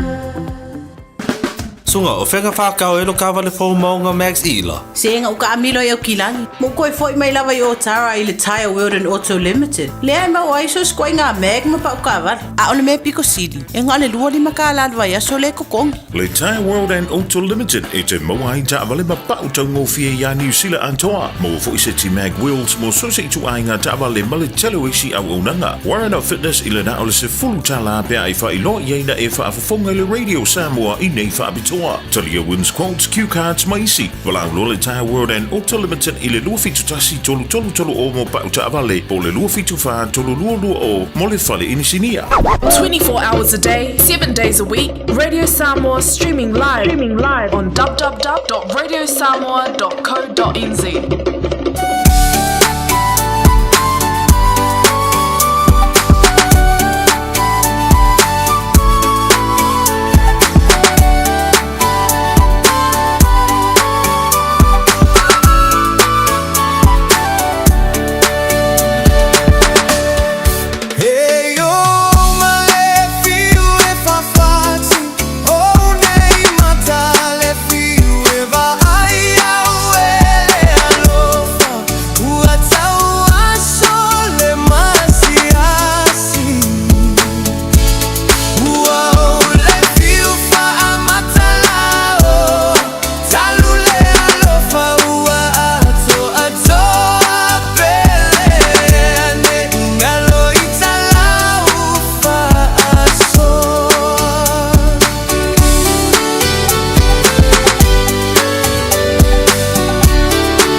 Fianga le nei vanga le fiafina walua minute le wate ale tu le valu ia male tautua le Radio Samoa se furulima iwa tolu amo ia male tanto tautua i le nei vanga le fiafi telo o mautinoa pe fatau nuina le tanto porkalame male sunga le limalu le malo ia ile nei afiafi pe ona masani ai ale ai ia lo no bingo le ase mai fo le tatou porkalame o le taimi o le filifilinga ile afalovalu ia pe ona masani ai le tao le iva i po aso lulu vai aso te itasi ia o suinga na o le tatou porkalame ia pe ale maua mai le avanor sunga le malul malo ia o le wangalo ke o malu lule me ia le kaua kako ia masalo ai tulanga le nau fa tutunga ta ile sunga le malul malo ai fo wo so nga ia nga wo ia pe masani ono so le tau malulu io me ale te fa ku inga ila woli ia e felua ile kanga kama avela nga pe pafuala au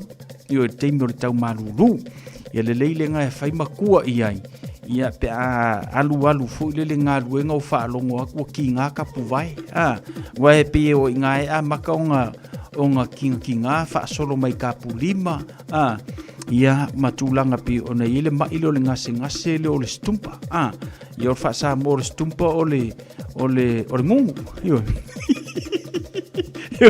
koi mama o le kau tu mar stumpa o tulanga la lenga pe ala va nga lenga le o le fa tasi me le sunga le malo ile nei va fi mole tanto por kala me pi ona masani ai ya o ile ya afali tu la valu manato le temili na ole ase e mai en au na fa fengainga ya wa ia ale tanto por kala me le temili filfilinga ia pe ona ele tautua le nei fu vanga le fi o mai o malu ai manato nai fa nga solo ia nai por kala me fo ile le tu yo fulu e ni so tanto fa pe mai kusa pe fa ile tu yo fulu ke fulu wa sa na mo lai mo ya va ngal na ia au ka masangi fa le kai mi o solo ka fulu e ka ke fia i fo ia o ula pe fo ile le vanil fa fonga le tunu e uma ku le malulu o le a makal sama ia ai o mai longa ia wonga ia ke e ke la langa mako e vai le ke le makanga o le sama ia make ivia makamanga ngi fa pea la o melo ringa o ke marolo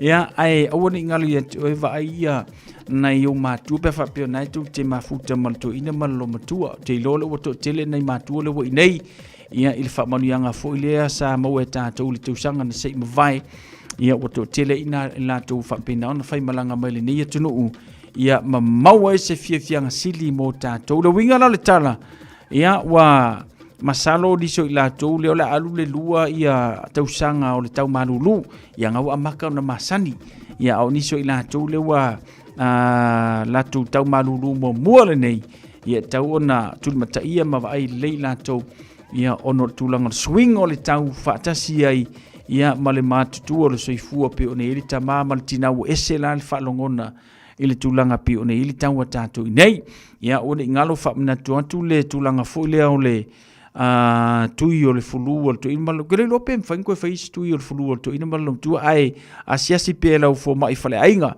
ia o le ia na ivaenga fo ia au onanga ia na soifua malolo ina le tele na fa alwa tulunga le tanto porkalame ia asiasi ina le mesili mata o le mau le soifua malolo ina le tamama tina amesi o le fanau ia ono nai tamaiti po nai whanau e usu le tai au le malulu i le aonga ia whapena fo i le tūlanga o le tū o le aonga ia e usu le malulu ia ku ua le malulu e moe le malulu tūlanga la nau tātou le newa i teimi ia ai tautua nā ma oe whai fo i malou tu i le fulu ia ina ia whai titi ai le teimi fo i le titi ngā ina i le fulu o le aunga tonu le nao le tu i le fulu ia ma tulanga lava fo ia fa ite te tatu le ngol vai timi fo le nei e pisi ia le fale mai ia e kasi lenga singa e ke lwako e malo fulu la fo e saule si malonga fulu o nga kawa le fulu o ilu mo le fale mai ma ko ngofo ia le kai fiku le kai valu i ku la fa ko asa se fo mai va ku ka ko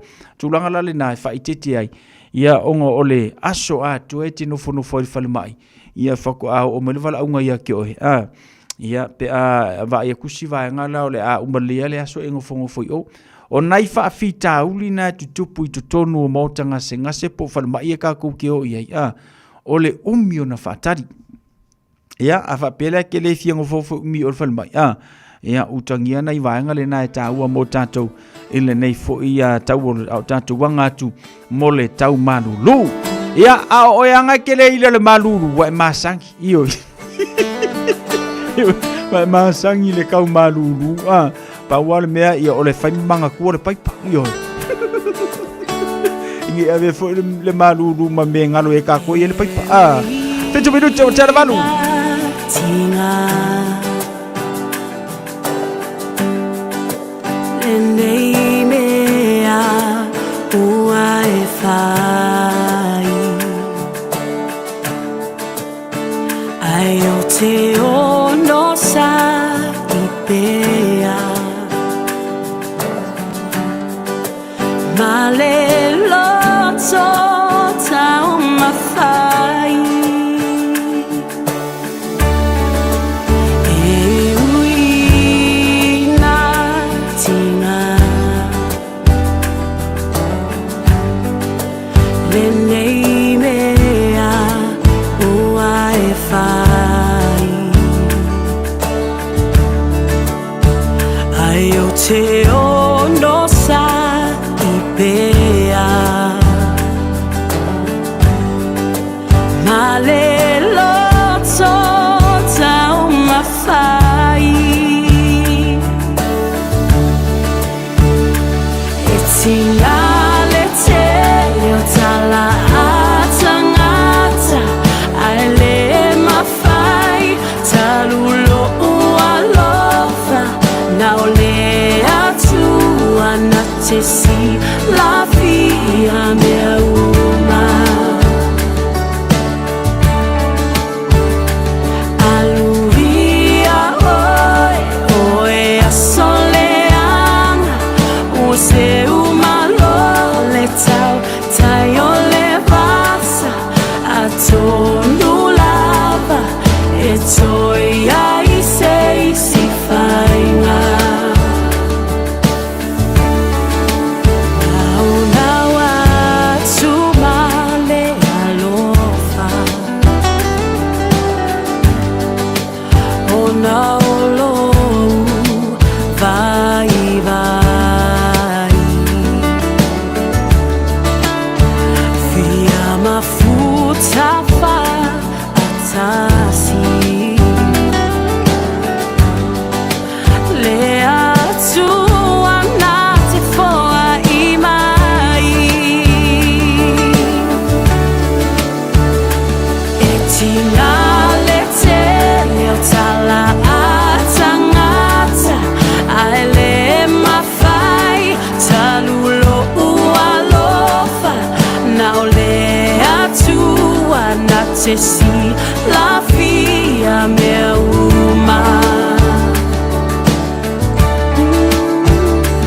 Aluia oe, oe a soleanga O se umalo le tau, tai o le vasa A tonu lava, e toi ai se isi whainga Tele awala le fili Wana lepe tia Lo ua lo fafa a maoni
Josefina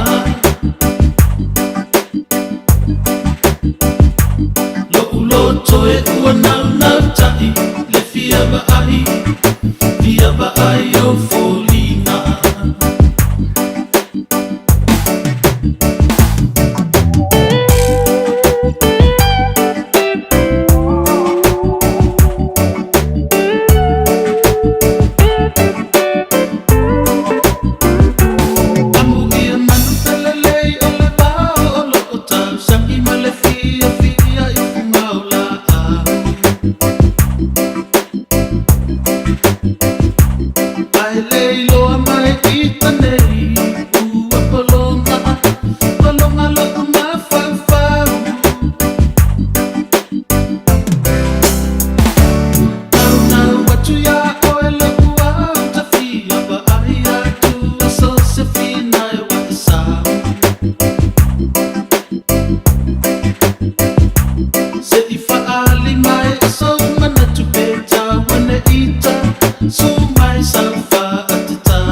Ela nasi foka mantango firsunga ya pesa ili maleota. Peter Stowers, o que so nga pisa kele pida imawaka u. Alo vaku pida taile fata si maile tanto por kalame ele nei fovanga la fiafi se fonu valu minute wa tele tu la valu. Ja, bale tanto por kalame pe ele tu la radio Samoa se fulima iva tolu amo ele nei fovanga ole anfiafi.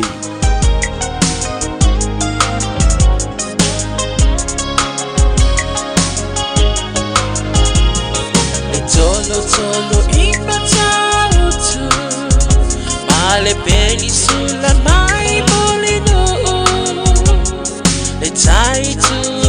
to ia pia Sio utaulanga manaya Efe pula fimai ile sau O ata uma o fetu ole lani Esulungi ya umasia uhani A omasa bali bali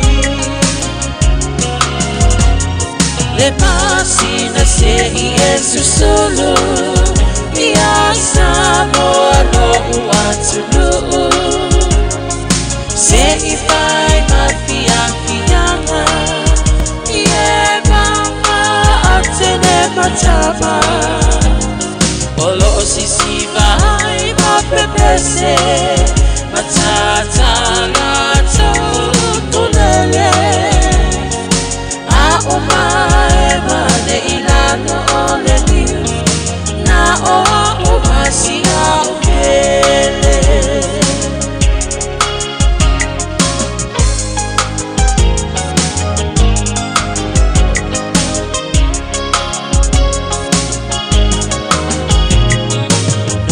Nofo ifanga pei Lesi tau langa o sabone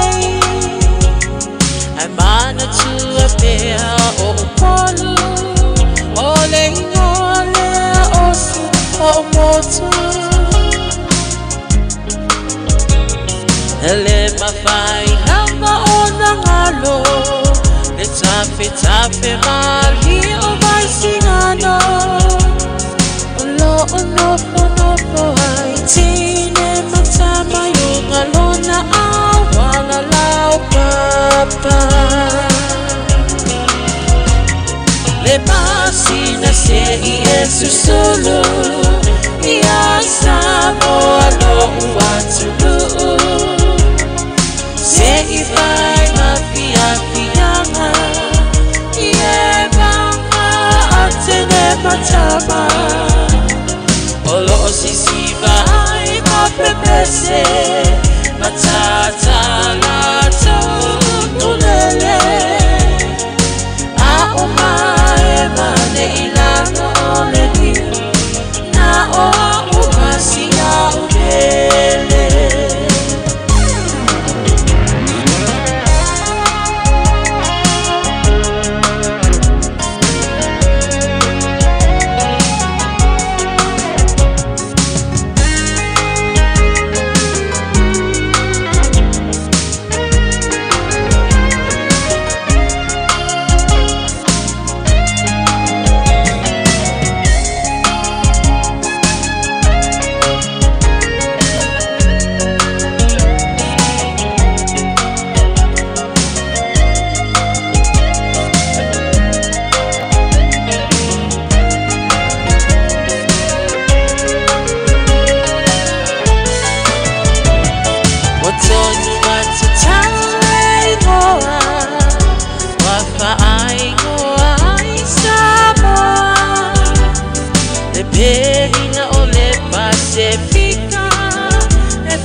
Wafa apea ona lawi loa Ile lalo langi atoa Walai ona to atele Le au mai mo Ia Samoa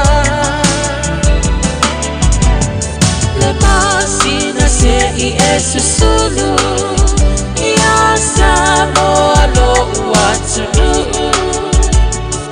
Se ifai mafia fianga Ye banga atene matama Olo sisiva ma pepese Matata lato kulele A umae mane ilano ole niu Na o umasi a upele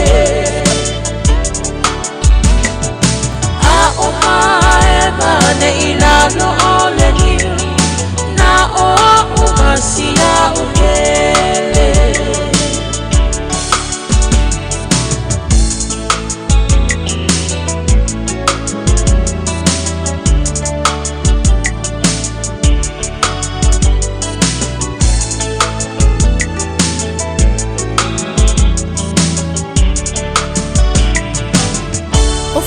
sau ta vale po sau piki apu. Ai tongi ta ivaiaso, lua vaiaso, pe ta imasina. O le sleek cars o le a maua ai le fisosoani.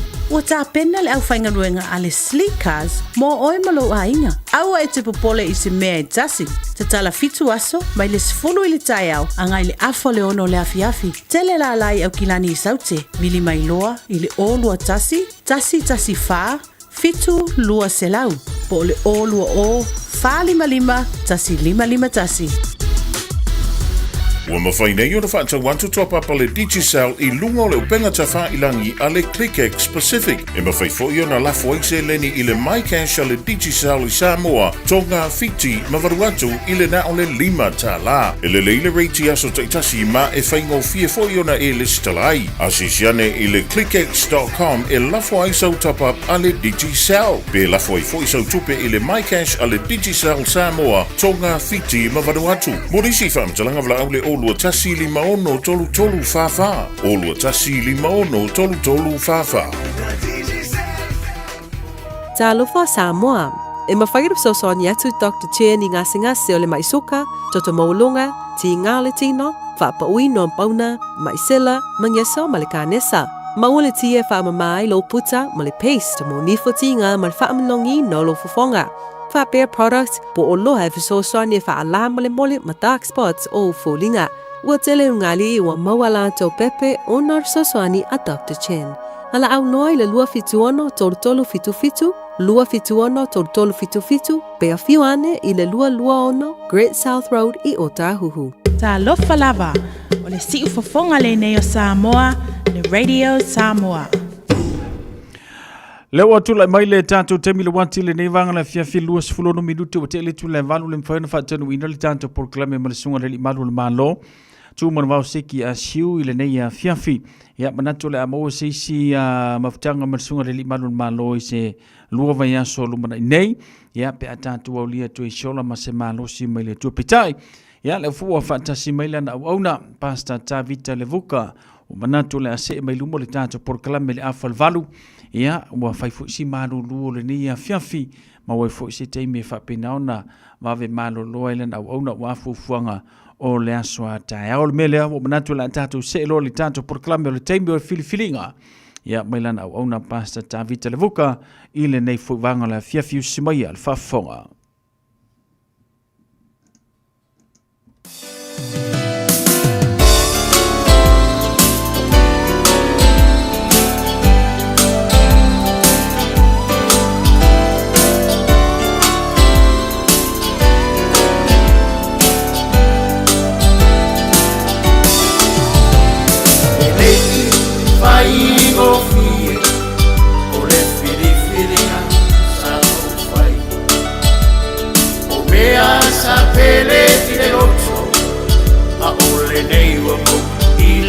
Ai o tu ina naunga o le tino na fete e na iai ke reiso a o le mana o lona anana ua sui ai le nei o lana a o le mana o lona anana ua sui ai le nei o lana.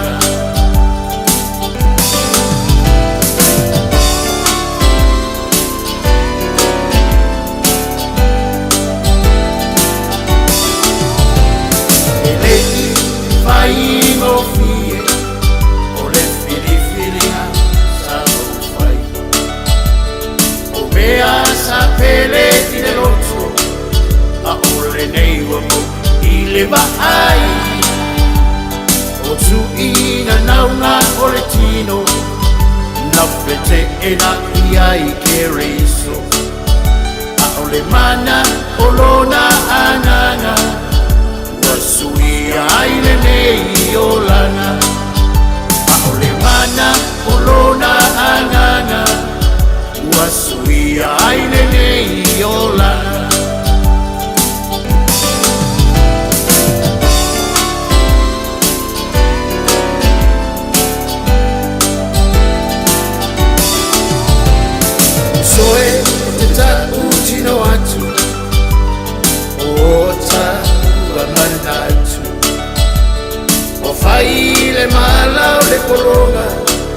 o le mauai o se saulotonga ia fai nei loa o sau filifilinga e o lai o lou ainga o Iesu o ia o le ala le upu moni ma le ona o Iesu o ia o le ala le upu moni ma le ona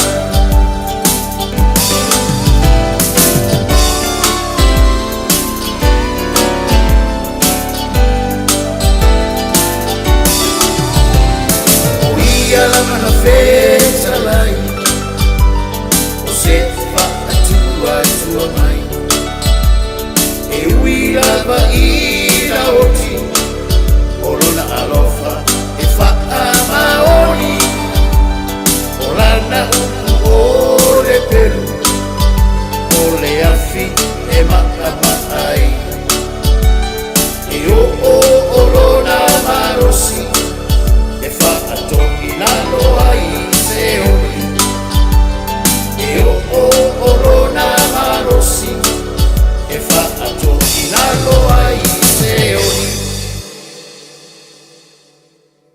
Paenga o le afiafi le fo mwhai o na tai mai e fo i loutou se o fua ia mai se fo i le whaatau waa le fiafi le fo o tātou whailoa i lunga lo penga te whailangi ia mo le whaawina fo i o le neipolo kalame ia o le taimi o le filifilinga ia e vi i ai e so whaaftai le atua lo maua pēr le malosi e le ngata fo i lea ia o le wha malolonga le atua i loutou soifua ia ma le ola le nei fo i fiafi ala festatou te talo sa mo ia ona a mataria fo i leo le tātou por kalame ni nei fo i vaenga o le fiafi e le mawhai lava ona whai titia le vi inga ia te oe le atua oe lava o le atua o atua oe lava o le papa i le manu lue wha malo lava wha aftai lo mātou tua le nei aso le fo uma watu le malamalama o le nei fo i aso o mai fo le pori uri o le pongisa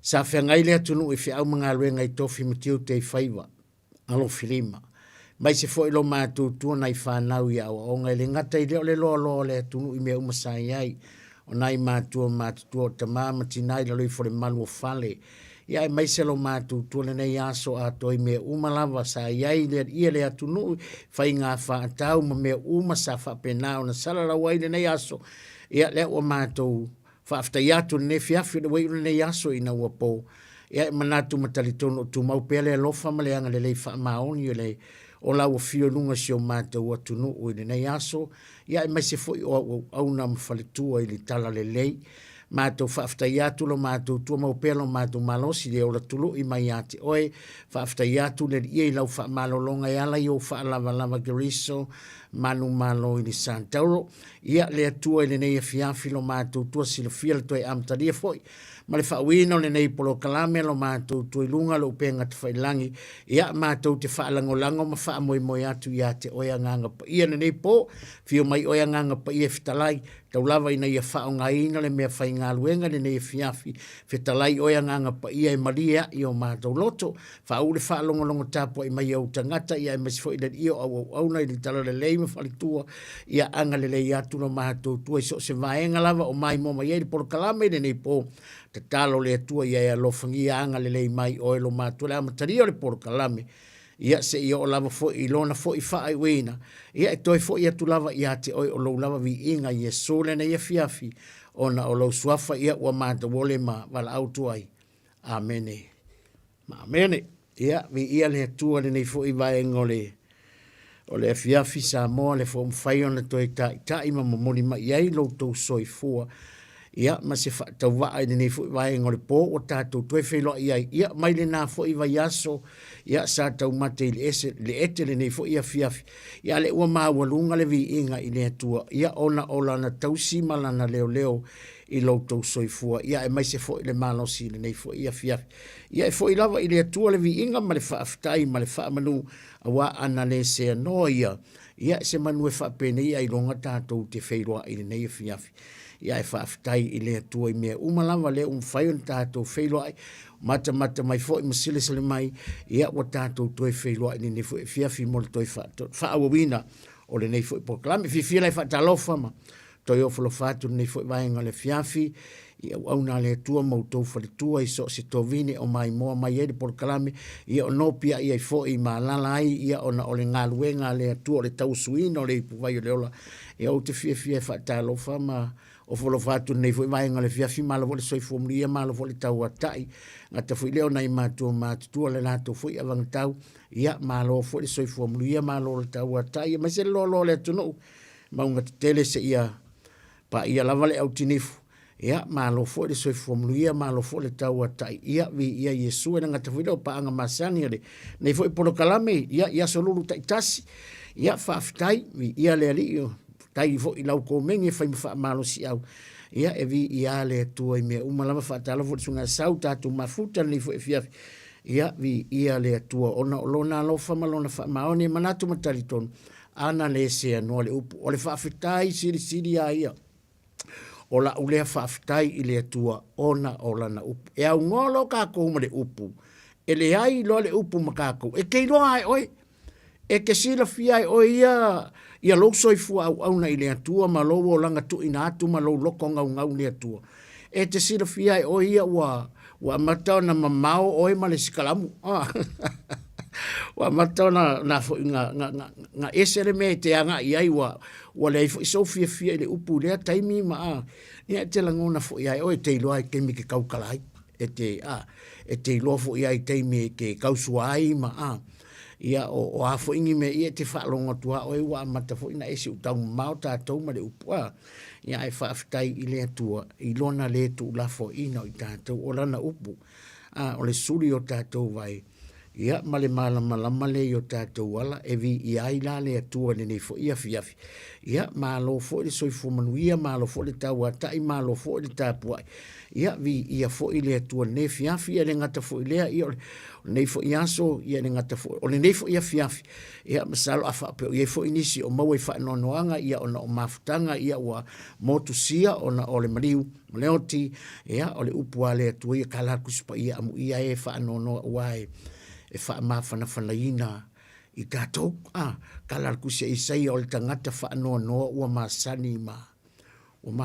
tinga o le mea maanga ia ese le maanga ia ngā upu o le upu maanga ia ngai ngā o le masani o le kāua ngā o lo masangi la le o lo masangi la matinga lo inga so se kaimi ai o mai ai whainga tā o ako i ngā mamafa o mafutianga o mai ake oi e ke le koe langunga e o mai mafutianga o mea ti ngā i ka kaunga ki ngā i tātou ai pe u whainga mea ma ori oi loko ai sia nanga wai masangi ai o mea fo i ke whaangongo ai o le angi o ame o mai e langonga i pole ma le koku vale ma whaanoa i tātou loko e ke le langonga so whaangongo ai aki le lo fia ai sia nanga wa e masani matinga o le manga ia la ngā le whaftai le kufo ngā upu wa masani matinga o le tangata whaanoa whai mai le tala tuspa ia sori wa masani matinga o a mea e o mai o a whaangonga e o mai ki re koe mawhau iai ki re koe mawhau i alai kupu alo fia i le kua ke vai e ori alo loko i le ari aisa o le kāuanga lo masangi le upu lea. Leanga o le upu le ola. O le upu te manui ai. O le upu ke mangui ai o mangui ai kako ke mangui ai le upu lea. O le alafo i lea lea. Whaafekai lo loko i lea kua. Onga le upu. Onga le upu. O waka e kake whaavai lo i kiro le upu. Kake whaavai lo i mafuka le upu. Whaasanga le upu. E ke rangona. Peanga o whaak. E ke iro le leia. E ke whaalonga kura wa makanga e sere me wo i lau kaukala. E ke whaalonga lo loko wa makanga e talo no mai wa e se pe wa ki e runga. Pe wa e ngofo mai runga le. O se mea ma pue pue. Ia ngā e ke iroa ia ngā wa mata vo i ngā. Makanga mauka koma le upu. Ale tā ua le ole whaala talata. Ole tā ua le whaala talata i le atua e ala i na upu. Nei la fiafi ia. Ole a tātou. Sa wali lo le upu le atua nei fiafi. Se tusi fo e tō matau waimale. tātou mafutanga fo nei fo vaenga le fiafi fai fo de upu le to fa manianga yo to fina ngalo ia ai mai se fo le loto le nei po o le amola tātou tu se fai tau le salamo se lau fasu malima o le tusi le lau salamo tavita e se lau fa se furu malima ia o le vi inga ia Yehova o le vi a tavita fe upu la su toru si e fa ngata mai fo pe sumal valu yeso temi kanga fai kau ngam ka upu ma e iso taimi panga noa, sumal tolu si e whangata mai whepe sumal valu. Whapea lona whaitawina whepe sumal tolu, o le mtau pe salau whalima o le salamo. O lau malo o le malo le ai whaava vaulava. Ma lau pule au ngā tupu la ngāla valea. E tau fia inunga e Iova atua uma e pa u. O ia foi, le whaatu sa oina, we wa whaano uno. We wa whaano uno umalava. E whaasa ngātu ia te oe mata o mea umalava. E te avatua fo ia lātou mea e ai. Io na aso i te tauai. O loo e wha maa whololo a au. Ma wha maa ona le manao. O mea ola umalava. E a mi o tonu Yehova io na ala uma. O loo alofa ia na mea umalava na whaia. E lata mai Yehova ia ilantou. Uma o e wala au ia te ia. O ilantou uma o e wala au ia te ia. Ma le wha maoni. E whaia e ia le mea i manao iai. O e matatau ia te ia. E wha fufonga foi o ia. Ia la tau alangatu. Ma wha o ina. Ila tau. Ia. Ia i le atua pele vi inga nei mase ia o i le wha lava. Ia la le whaita wina o la na fionga pa ia le neipo. Ma ia tumaua ia ante ia vi inga nei mase ia o i le wha lava. Vi ia Yesu. O te fia wha ma whaina le whai pa sumal fitu. Ma le whai pa sumal valu. E tolu nai upuna ia ina o te fia wha ma whaina neipo ia vea fo ia se wha manatu. O se wha malo si au. Ia vea fo i au awaini manatu le neipo. Ia awa fo i lau wha fonga tāpua e mai nefia fi Samoa. I ona tulanga whalupe. O le upu mua ngat whai pasuma fitu e whapea e ami o tonu. O le ami o tonu.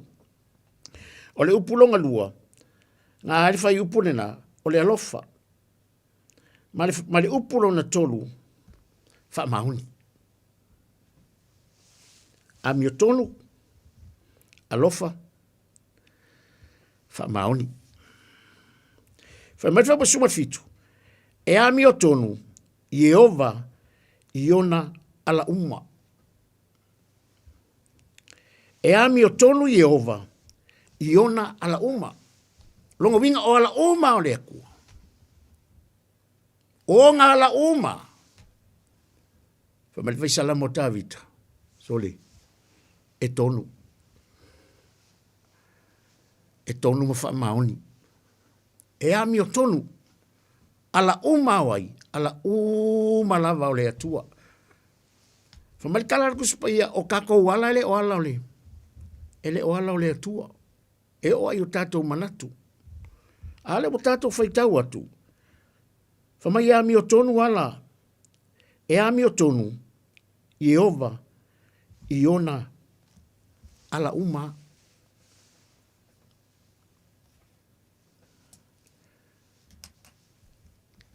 Te ilo atau tala ili ami o tonu. O mea ngā lai wā o so le lau langi. Ke leo kung ulai wā o le mele. O whai a tātou Samoa. Le kako ki whaalonga ku le te leo teimi. Whilo kea i solo mai le ami o kongu mai sa iri le. Mai kako sa iri le ami o tonu. Kako sue le ami o kongu. Ai te iloa. Ai maanga ia se whisiri whaapea. Ia okay. A whailala kako sa iri le ami o kongu. Le ami o kongu rai. O le ami o tonu ai la tātou o sa iri. Lala winga le whamtalanga. Langa le whamtalanga tu spaia.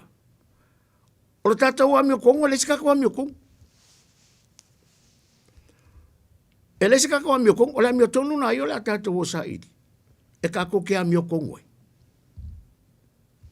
A lefa maritala tu spoia. E a mio tonu Iova, iona ala uma. O nga pauala le ole. O nga pauala ole a mio kongo e a mio kongo. Nga ole atua e a mio kongo. A mio kongo le koe moni ma wha maoni na ngā mio kongo. A wha masingo foi le koe na ngā mio kongo e wha maoni ale atua.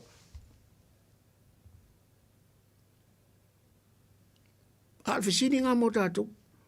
Wala ngole mea ngale kau ke wha alonga no koe. E kumu anu ngā Facebook name e whamatu. Kau sa iri le a mio kongo. I alfisini ole a mio kongo na ila kako sa iri. A le fo merkala kuspaia. Ole a mio kongo kako. Ele sa mio kongo. Aisa, la le wingo le fa matalanga. Merkala kuspaia ole a mio kongo. Ole a mio kongo. Oi pisi pisia. E ngā mureanga i le. I ole a mio tonu na ai. Ole a whawhelanga kako e. E kau sa iri la mea. Ele sa kako a mio kongo. Oi kako ke solo i ai. Ale wa kako whaalongo whamai. E a mio tonu Iova. I onga ala uma. Olo winga la ole me ka kaunga kako whaia. Kako o sa ili le a mio kongo ai. Le a mio kongo le atu. Aisa, ngā ole a kua e a mio kongo. Kako o la sa ili le a mio kongo. Sa ili a kei, sa ili le a kua. Aisa, langa ngā ale whamai. E a mio kongo, ngā ole a kua e a mio kongo i o ngā ala uma. Longo winga, whamai, e ngā ala kasi se ala e a mio kongo ai le a kua. Longo winga, o ala uma o le a kua ea. E a mio kongo. Ala foi maltala le tuspaia. Me ole anga sala. La le wingo le me ole anga sala. Ole anga sala fa mai o me ale a mio kongu uma. O me ale a mio kongu uma. Long mi so se me ala mai le a mio kongu. So se me ka ko ke fai le ia ide a mio kongu o le ka ona le ka ko. O le ka ona le upole kom. Le o ka ko fa longo i le porngi. O le a mio kongu i le ka ko ke sai. O le fa maltala tu spai le kako a mio kongu. O le kako a mio pongu, o le kako a mio kongu. E pala, e pisi, e manongi le kako a mio kongu. Mai le kako a mio kongu. O le a mio kongu lai. A le u kako whalongolong. Kako sa iri le a mio kongu. Sa iri le kua e a mio kongu le atua. Kako sa iri le a mio kongu le kua e kau a mio kongu winga i tātou. E ala ia Yesu ke riso. O ngā malama leo le mea. Maanga le mai le kua i kako porkalame. Ma kako fuafuanga. Aisia, langa ia mio kongu le atua. Ale whala makanga le kusira mai. O lau malo, o le malo le whawawau lava. Ma lau pule, e au ngā tupula ngā le pule. O le kua i pule, o le kupulanga generation to another generation. O le kupulanga ma le kupulanga mai o lau pule e au ngā kupulanga lau pule. Mai o lau malo o le malo e tū mau. Amerika la kuspaia. E lulu inga malo uma le lalulangi. E lulu inga malo uma le lalulangi. Ai mai o le mafuanga le inga lulu inga malo uma le lalulangi.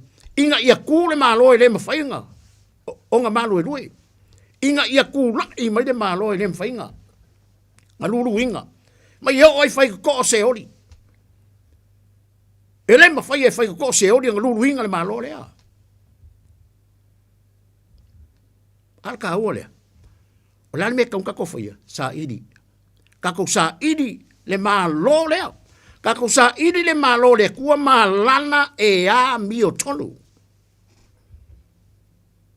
Ai nga diska ko mio ko. Ale mai. E a mio tonu Iova. Iona ala. Uma. O ala uma o le kua. Ele nga kainga mawalulunga ala o le kua. E mawalulunga mangako le kua. E o lava ilanga pule au ngako pulanga ala nga pule. O le pule o le malo. O le kangakaianga le malo lea. E kako ke mga umia la. Kako ke mga umia Yesu. Kako ke mga umia Yesu. O ia o le ulu o le malo. O ia ka wai kako ka ngaka o le malo pe a fai kako ke kari inga Yesu. E avea mali I ma whaola I o kako lang kako kalia I sui o kako loko. Kako o sa iri. Kako sa iri malo I le atua. Nanga nga ole e kua lava I kongo o ngala I kongo o mangaku. E mawalulunga o ngala I mawalulunga o mangaku. E ami o kongo o ngala uma e reise ala e le ami o kongo. Aleu.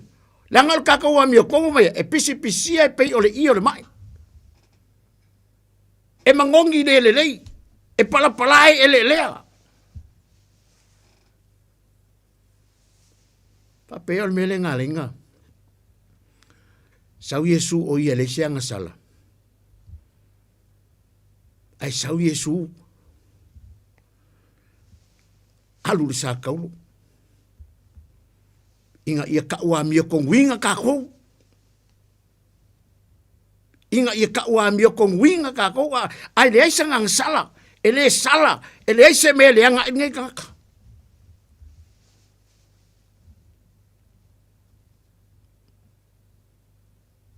Ale fa melta la tu spa in le fiafi. E a mio tonu Yehova. Iona ala uma. The Lord is righteous in all his ways. The Lord is righteous in all his way. E a mio kongu Yehova. Pau a leo le kangaka e a mio kongu ngā ole kua. O le mea lai kaunga ko whaia sa iri. Kako wala sa iri le upu. Kako wala sa iri le li. Kako sa iri aku I le atua. O ngā lai mawalulunga. His way is the highest way. E mawalulunga o ngā lai mawalulunga o ngā mangaku. Mai o kako wala o kako mangaku e le fia ala I le akua. E le fia mangaku I le akua. I kako wala ma o kako mangaku. Aisha. Langa mai kala le akua o kou wala. E le o wala. Mai kala le whata oto. O ala uma o le tangata. Whata oto suma leongo wheo pelua. O ala uma o le tangata. E kongu ai a yonga mangaku. A o le atua. E ngake fua le loko. Loinga o ala uma o le tangata. E kongu ai a yonga mangaku. A o le akua. E whialu wai. E whialu alu wai le akua ma le fua. E fua I lo loko. Si tu lau. E yei le fua le akua. E fua I loko. Peke whai akua ala o lo loko waa. O lo loko I mama, o lo loko maulalo. E fua ele akua lo loko. Peke whai akua I le atua, o ke fia o ngā I, o ke manga e whao ngā I ngā I fea, o whao ngā le tima le loko po whelme ke whao ngā I oe. E fua ele akua lo loko. Ale man kuspaia. O mana tunatunga. Mai o sauninga uma le loko, o le tangata. O lo I le kangaka sauninga loko. A o le atua, o lo ieri kari o le lo whaiva. A o le tangata, o ka penganga uma masaungi nginga uma le loko, ma le keu winga le loko, langa le kala kuspa, e ka aua ia le keu lo loto. Aisea me mafua ma ka aua le keu winga o kako loko, langa e kupu mai le hamio. O inga e kupu mai le hamio pe a whaia le teu winga. Pe a whaia le teu ina ma le whaatūlanga ina o lau loto. Ma lau loto. Fufa mau ma fufa. Mele kaki whaalongo kwa kele o keimi. Sa iri le amioton. Sa iri le amioton. O ngafunga whaalea o mo visiri. O le amio konguna ila wale sa iri. O isa iri ai. A o afesa iri ai. Aisia. Ale ko fam. Sa iri la mioto. Sa iri la mioto. Ale ka ku fa longo lingipo. E a mio kongu Yehova. I o ngā ala uma. So se ala lava. E a mio kongu ale kua. Ai marka la kusma le salamo tabita. A fia le kua yalo tangata. O nga whaia le ia mea uma e manga o ino loko. Pe a whaia le atua yala o tangata. O nga whaia le kua mea uma lawa e manga o ino loko. Ma le kala mata yo. Maka yongo. Sa ini mua le malo le tua malanga. Sa ini mua le malo le tua malanga e ami o tonu. Malanga ami o tonu. Hallelujah. O le kaua lea. O le kako sa ini le ami o kongo le kua. Sa ini mua le malo. Malanga e ami o tonu. O le malo, malanga e ami o tonu. O le mea ngalefa marikus pa ia sa ini mua mea ia. O le malo, malanga e ami o tonu. Langa o le malo lea, o le malo e ami o tonu. O le malo lea, ele o se malo e ami o le kongo, ele o se malo ngasala, o le malo ami o tonu. Mea langa marikus pa ia sa ini mua lan mea lea. On kako sa idi ai le. Kako sa idi ai le ami o kongo. On kako maua le ami o kongo. Pe a kako sa idi me le. Sa idi mo le malo le tu malanga ya ami o kongo. Fa mai no kala kupia. On nga fa o popo le. E increase. O me le uma fa ya le upu. Pe a fia la le tu ya lo tangata. Mai lo kala kupia. E fa ya uma la vai ele kua. O me uma i manga o ilo loko. E ora sa dinga le mele. E fa wele ko lo loko e fa malo sia le ko lo loko. E fa ori inga le ko lo loko e sa iri ai. E fa malo sia le ko lo loko e sa iri ai. Inga ia ka ko mo le mele. La nga ka ko mo le mele. O fa ingo fia le. E le ngata o ta o le tangata le malo. Pe a fai ke saidi. Saidi ya maua. E uia nese kakaua mio kongu. Se saidi. Ala mai saidi mua. Le malo le tua malanga ya mio tonu. O nga wha o popo inga maidea. O mea uma. O lo tātou mana na oi. Ta walu puni po. Sa ini le amio tonu. Ya kako moki ngoa nese kako amio kongu. O le mele kong fai kako sa ini. Sa ini le ali. Sa ini le upo le akua. Kako sa ini le ola. Ele mawhai anga le kalima le ola. Sa ini ya maua le ola. Ai ma Yesu au ne o le ala upu monima le ola. Ma Yesu au ne o le ala. O au le upu. Ele waku se tasi le tamape a fai ele ui mai. Ale tāua lea. Kako whaalongolongo de upo le kongipo. Sa ini. Kakalo de kua kako sa ini de kua. Whamalosia ne kua kako au pengo le kaua. Whamalolosia kako. Whamalosia ne kua kako loko. O le upu. O le pelu e tau wha maionga i kue lua. E o longa malosi. I ngaunga tino iwi maango. O le pelu kako ke mangu maloi. E o oa ni whakoila lo inga o seori. E o oa i ane malosi le pelu lea. O le pelu e tau wha maionga i tue lua. Mai e o longa malosi.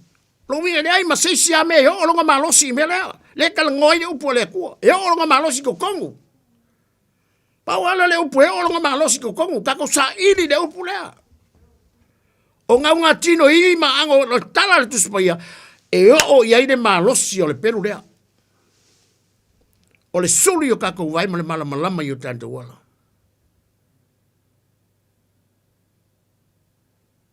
ta tu te mena mi le peru.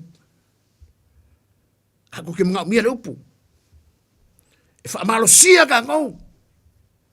O le upu le yele ami o tolu. Ale o mereka laku supaya. E ami o kongu le kua yo ngā ala uma. O ala uma o le kua. E ami o kongu wai le kua. Anga les kako ami o kongu. Male pelepe mea. Kele mea male pelepe kako ami o kongu. Ale tāua le whaatanga lupu. Tāua le whaatanga lupu. Mai ami o tonu i ova iona ala uma. O lo alofa ia. Iana mea uma lava na whaia. Upulonga luanga. Mai ami o tonu i ova iona ala uma. O lo alofa ia. Iana mea uma lava na whaia. O lo alofa ia. Iana mea uma lava nga whaia. E le ai masakaka o mea nga whaia. We are do nothing. Le sakaka o mea kasi. A lefa mai kalaks pa ia. E alofa o ia. O lo o alofa o ia. Iana mea uma lava na whaia. O lo o alofa o ia. Ianga mea uma lava nga whaia. O longa winga. O mea uma lava nga ia whaia. He loved it. E alofa ia i dea kua. E alofa ia i dea kua ianga mea uma nga whaia. O le langi ma le lalolangi. O mea uma lo inga. E le eise mea kasi nga polo misi e dea kua e le whaia. Le eise mea kasi nga plane e dea kua e le whaia. O mea uma nga mawhau dea kua e whaia. A le markus pa ia. O lo alofa o ia. Sorry, makau kia wengi ia kua. O lo alofa o ia ianga mea nga whaia. Mea o mga whaia. O mangu. O mangu wai wha, o mangu whekolofi. O mea uma. O maunga o vai kafe o le sami. O mea uma le fofoanga le lorangi. Leise mea kasi le whaia le kua. E o ala ia tau. Ka o kola le kele o ngam. O le maunga o sanga whaia le kua. Ai o ke a maia ia oi ma ul pol nei. Ia mawhainga kai lo le pol nei. Mara koe wha ma ngako maia le atua na upu. O tā ua o mea na whai. O ka ua o mea nga whaia le atua. Se tu lau. O lau susunga ma o ka ngaka nga whaia le atua. I lona whatosa. Na whaia ka koe le akua. I longa whakusa i neia wholinga i a teia. Ale mai e lo fala e famai mangia. E a mi o tonu i ova iona la uma. O nga la uma e a mi o kongu. O lo alofa ia. Iana mea uma lava na whaia. Le lau wha mangaku mai. O vai kau ngere kusia ngere fia. Fia kele isau leki. O mangaku wha mangaku mai le koe ia. Ka vika. O oi o le mea nga whaia. Ia i lo oi o le mea nga whaia. Wha be fea ngai whai aku le mea nga whaia oi. O le mea le ka wale kako wha laka le upu. E mamao lo ka koma le upu. Nga peira le o la ese le a. Nga kako le iloa le o le mea nga whaia ka kou. O mea nga. Ki au kau kala mai lupo ngi hau. Wha mangaku mai le koi hau. E kei mo ke wha mawalunga lo loko. E kei mo ke iloa la se ese lau se ese ma le wha vai. E kei mo la ese le kau kala aing. Kau kala wha mawalunga. E ser ko inga skoli la skoli ai, ma fuesa, wa maka nga mamawa le upu. Al ka awal fala kalaka mai le upu, e ke no ai ma o ilota, ma e ke mauti no ai ma o iloa, o ka ua o mea nga whaia. Ai au le leivi ia le ri, o le kua nga fōringa le lei nga whaia. Vi ia le kua, ai malosi vi ia le kua le malosi. Vi ia le kua nga wha malolonga. Ai mau, kenengi au kupe, wa mau oloa. Vi ia le kua. O mea nga whaia le kua. Ala me le kua. O ke alofa. Mai olo wa lofa. I mea umanga o whaia.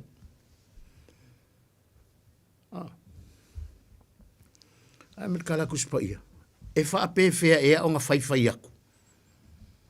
E wha ape fea ea o nga whai aku o le mea nga whaia. Fa pefe ngo fai aku, ngo fai mangaku ile akua. Fa pefe ngo fai aku ile akua mo kan fai. Ya sidi aku lo poko mo ya sidi lo malama ile akua. O le menga fai ile atua. He is our creator. Nga fai ka ka ile akua ilonga fa kusa. Ma ngava le akua ile ponga isu al tangata ma ave ai tangata ole tangata ola.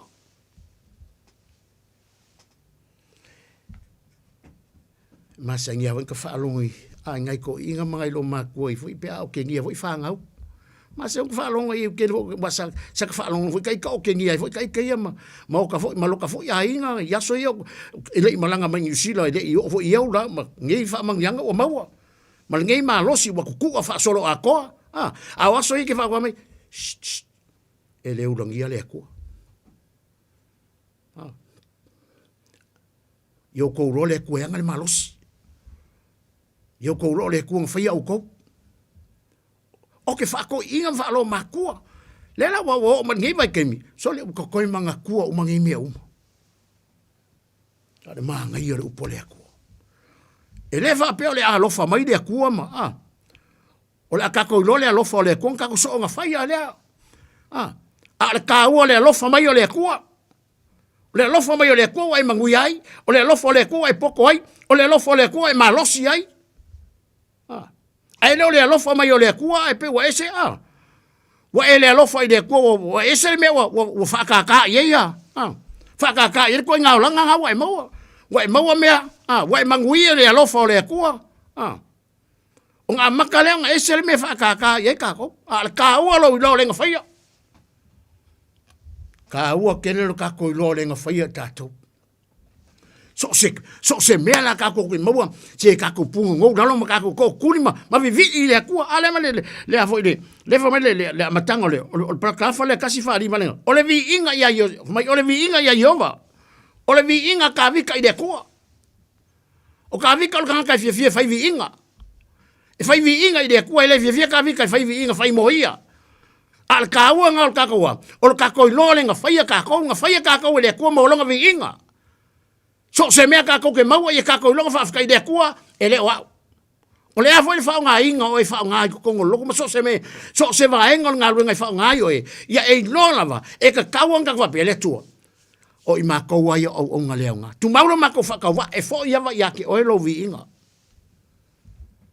le nga kako o me nga fai Samoa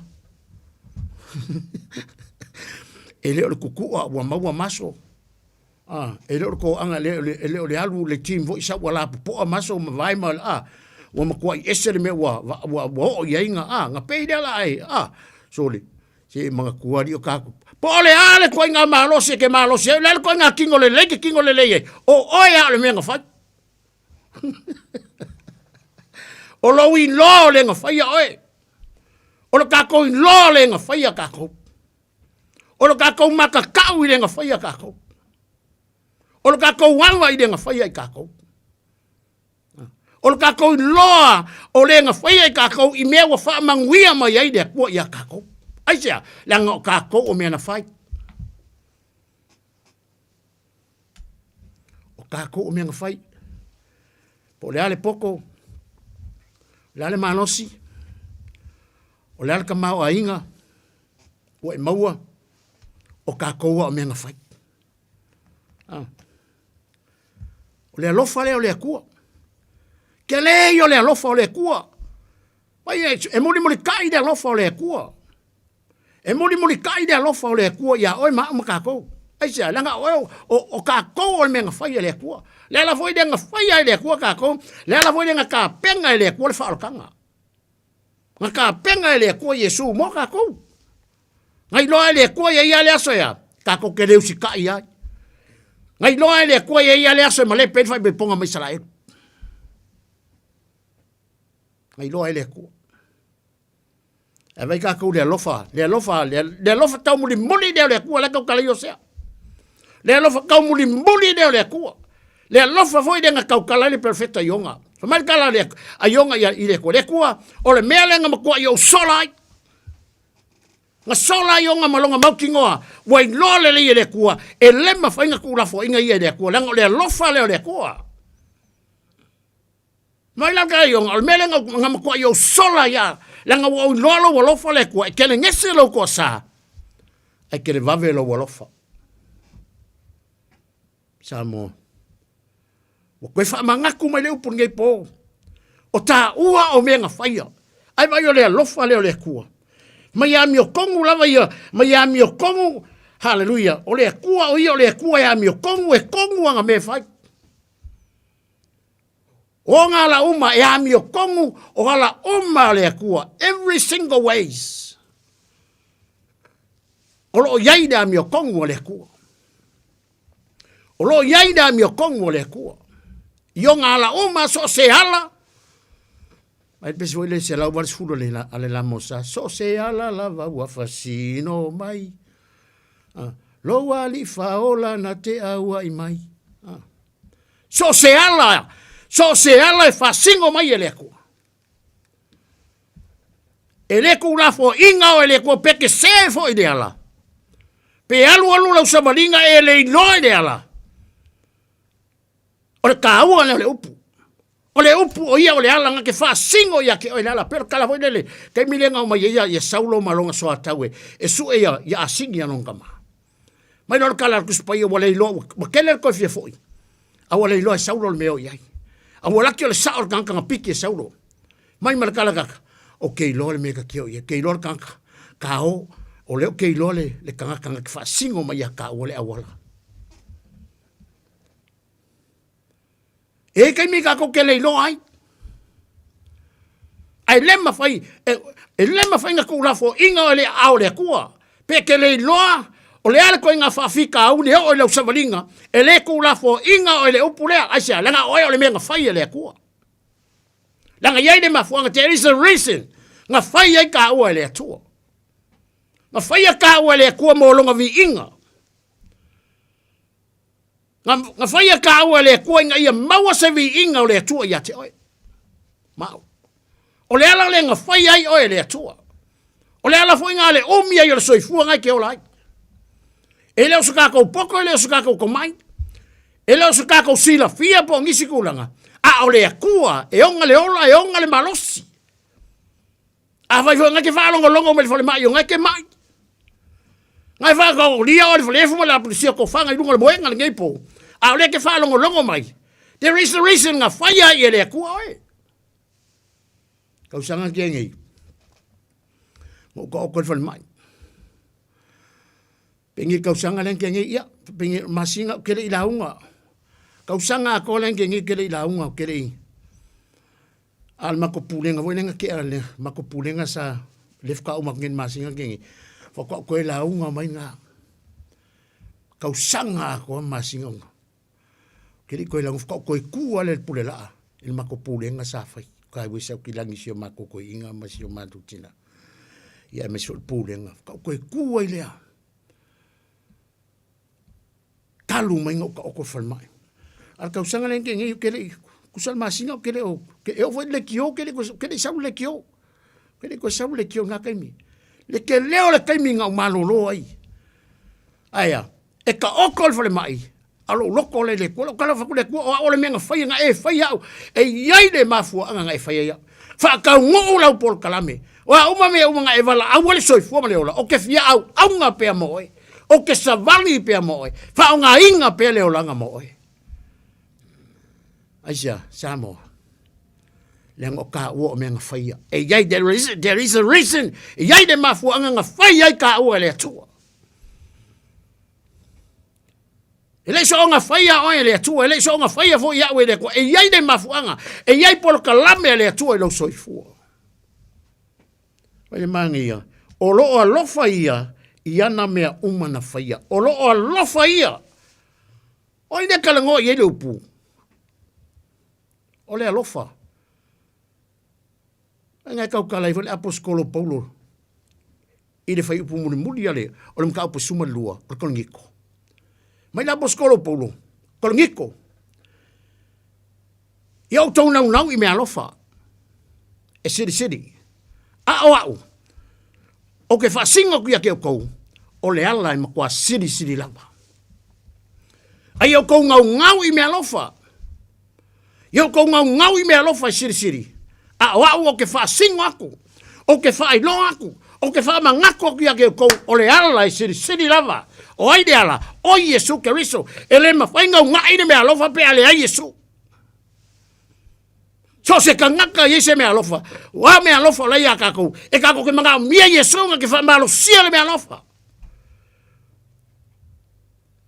Langa i mawhaiang kako i e mawhainga i a kako le mea lofa. Ai le ia ka kou le alofa. E merkala la poskolo poli anga koniko.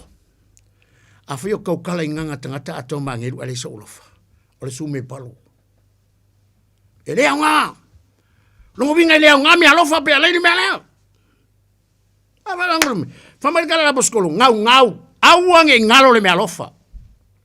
Ia kau kua ngā le me alofa. Ai ole ala leo ke whaasinga aku mo wha mangaku aku. Ia manga kua. Yesu. Excuse me. Ia mana tua. Yesu i le mea alofa. Ia mana tua Yesu i le mea alofa. Langa o Yesu e unga ia le mea alofa. Yesu e ke maua i le alofa. Ke maua i le loko kele. Ke maua i le fili e mou. E ke maua i le oli. E ke maua i le wha malosi. E ke le ika i fua e liskaka. E ke loko wha mangalo. E ke whai mea fia. E kupu lo oli le ali. E kupu ai lo malosi. Aisea, langa oli le ali. Ole malosi. The joy of the Lord is our strength. Oli le ali. Ole malosi. Oie mawai lo malosi. Oi lo malosi. Olo i le upu. He is our strength. He is our life. And he is our everything. Ole upu. Ole upu o yai mea uma. Ole upu ole tali. The word is the answer. A fai voi kako ke kau kala ole tala tuspaia. Ia kako kau kala ia tusa mana fionga. Ia kako kau kala ia kusa malanga upu. A fai voi tātou ti au auna. Ia kako au aunga ia kusa male malosi. Vai le alofa. Le alofa. O le alofa le kulafo inga. Le alofa vai pea o le atua. Vai ngā hoa ilo ngā lo pele o Yesu Keriso. Na ia au mai alo ngā kari pele to atasi. Na ia wha tau tawine ni satau. Na maliu tanu mia to e tu. Ai wha mai le tala Yesu. Le Ioane tolu wha busumu leongu. O longa alofa lea. A wafa pe lama na alofa mai o ia le lalulangi. Na ia au mai aino ngā kari pele to atasi. O ngā oe o le mea ngā whaia. Na ia au mai ano na tali pele to atasi. O na o le mea na ia whaia. Mai so se tase e whaatua tua ia te ia. Mai lor kala Yesu, ele whango. O le ngaka. Ele whango. O le nata ngata. Ele whango. O ai le tangata lea. Le tangata whaatua tua. So se tase e whaatua tua ia te ia. Shall not perish, but have eternal life. Ele whango le nata ngata. Oi le nata ngata. Oi le kangaka ngai le whango. Oi le kangaka ngai le mawhaio ngā o yeri me ka o le whango. Le tangata whaatua tua. Pe a whaia ke whaatua tua. Praise the Lord. Mai a whaifo i tātou ti tau tino i o tātou ngutu. I le alii o Yesu. Matali tonu o tātou loto. Matali tonu o tātou loto. He raised him up from the dead. Ngai a koe whaakuinga mai, nga koe whaakuinga mai e le tualo nā alo pele o Yesu Keriso. Mai le tunga mau. Mai laso te, so se kase ka li kongu i le. So se tase ta li tonu i a te. Shall not perish, but have eternal life. E le whango le ngata. Ai maua le ngata o le ola. O le ola e whaamavau. Ale malo le ngako whaikawinga. O lo malo lea e whaamavau lava. E le ngata o le malo e tūmau. O le malo e le mawhaia e whaiko. Ko se ori o ngā mangu malo ai. A o le malo ngā mawhaia ngā luluinga malo uma. Inga ia kurai mai le malo e le mawhaia na luluina. E o ai le malosi o le fili. E o ai asa kangi. Hallelujah. E le mawhaia se me kasi. O na whaato i la luina. Le malo lea. Malo mo ai. Le malo mo ai. Le anga ka ua o mea ngā whaia e le atua. O lo ngā lofa lea. Le ngā. nga ia mai ai lona lo pele to tasi. Ma ina ia le whano se tasi. E whaatua ia tia. Ai maua ia le ola e whaavavau. Whamari whapu so fitu le. Kusi ngā Ioane e tolu whapu sumule ongu. Mari sumari fiku. O kele isau. Mai o kele isau e whaasala le la lolangi. Pe whaamasingo inga le la lolangi. Pe whaapolonga le la lolangi. Ai ngau sau. Ina ia la veai. Ma whaola mai tātou. Mai le anga sala. O kele isau e whaasala. Nanga ri amaya welo kamai whaasala. Nga amaya welo kamai ere ngā luenga le renga amaya welo tamā. Nga amaya welo tamai la vea yoe. Ma whaasawinga mai tātou. Mai le polonga le anga sala. Slave from the sin. But he want to make us set free from the sin. Mele ngā mai ai. Mele ngā mai ai awe le kua o Yesu lea. Markala Yesu le. Fa finge voi nga pu e ko la for sai o mala ku siupu. Kirkiro a Yesu o dai masisi. Ke ro ke ma fa ngakala. Mo me o tangata fa fia mi o kongu. E fa pe nga foi so fonga malo la ngale ka ko ke fa pe nga foi tato. Ke ro kirkiro kala la me ngale ka wa ye ka mi nga ma wa finge boli lo. La wala ko malam ala ko yo mai ko ka mai Yesu la malam le ya de la come afa yo la malam ku la fonga mose ko ngi do afa ngai lo ko mo li lo fi ka wa lo yo o ko mai ya Yesu ai fa be nga ka ko ki nga ka ko lo kali ai ka ko mai ka ko fisini mai kali ola o winga fi lo yo ka ko o winga fo yo le ko mga miala le rebuke ki nga ngai lo le ke malam se me la ke fisini ya mola si lo langa fa fi pots Nga menga le mga mia ka ko fa malolo. La ngai fa ya ka ko le ku e fa ya me ia. A le mele nga lenga nga tango Yesu, tango le ku fa no nga lo pele o Yesu ke riso. A fa nga inga uanga sala. O le anga sala a kamu le anga sala le kavika. A le maliwo Yesu, tongi o le ina le anga sala oi, kongi o le inga ma le anga sala. Wa ka ko mangalo. Kasi ka ngoki. Anga sala uma le laulangi. Kasi ka maliwo ko tumai. O Yesu Keriso. Ala langa umal whanga ole kua. We are free. Pe a whaia. Pai kusa. Oi o le mea whaia. E whai kere kari inga le upura. Le ai la sorry le. E le kawanga ya uai. E le kawafo e lo kama oi. E le kawafo e oi lo kinga. Langa kua oi moe. O le whapisinonga le le tu.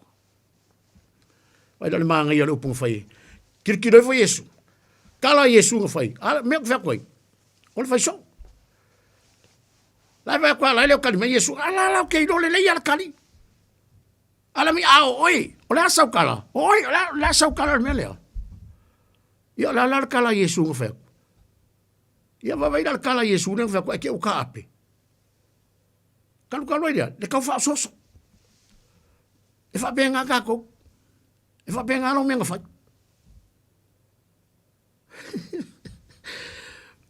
Ma Yesu sore. O so o koe.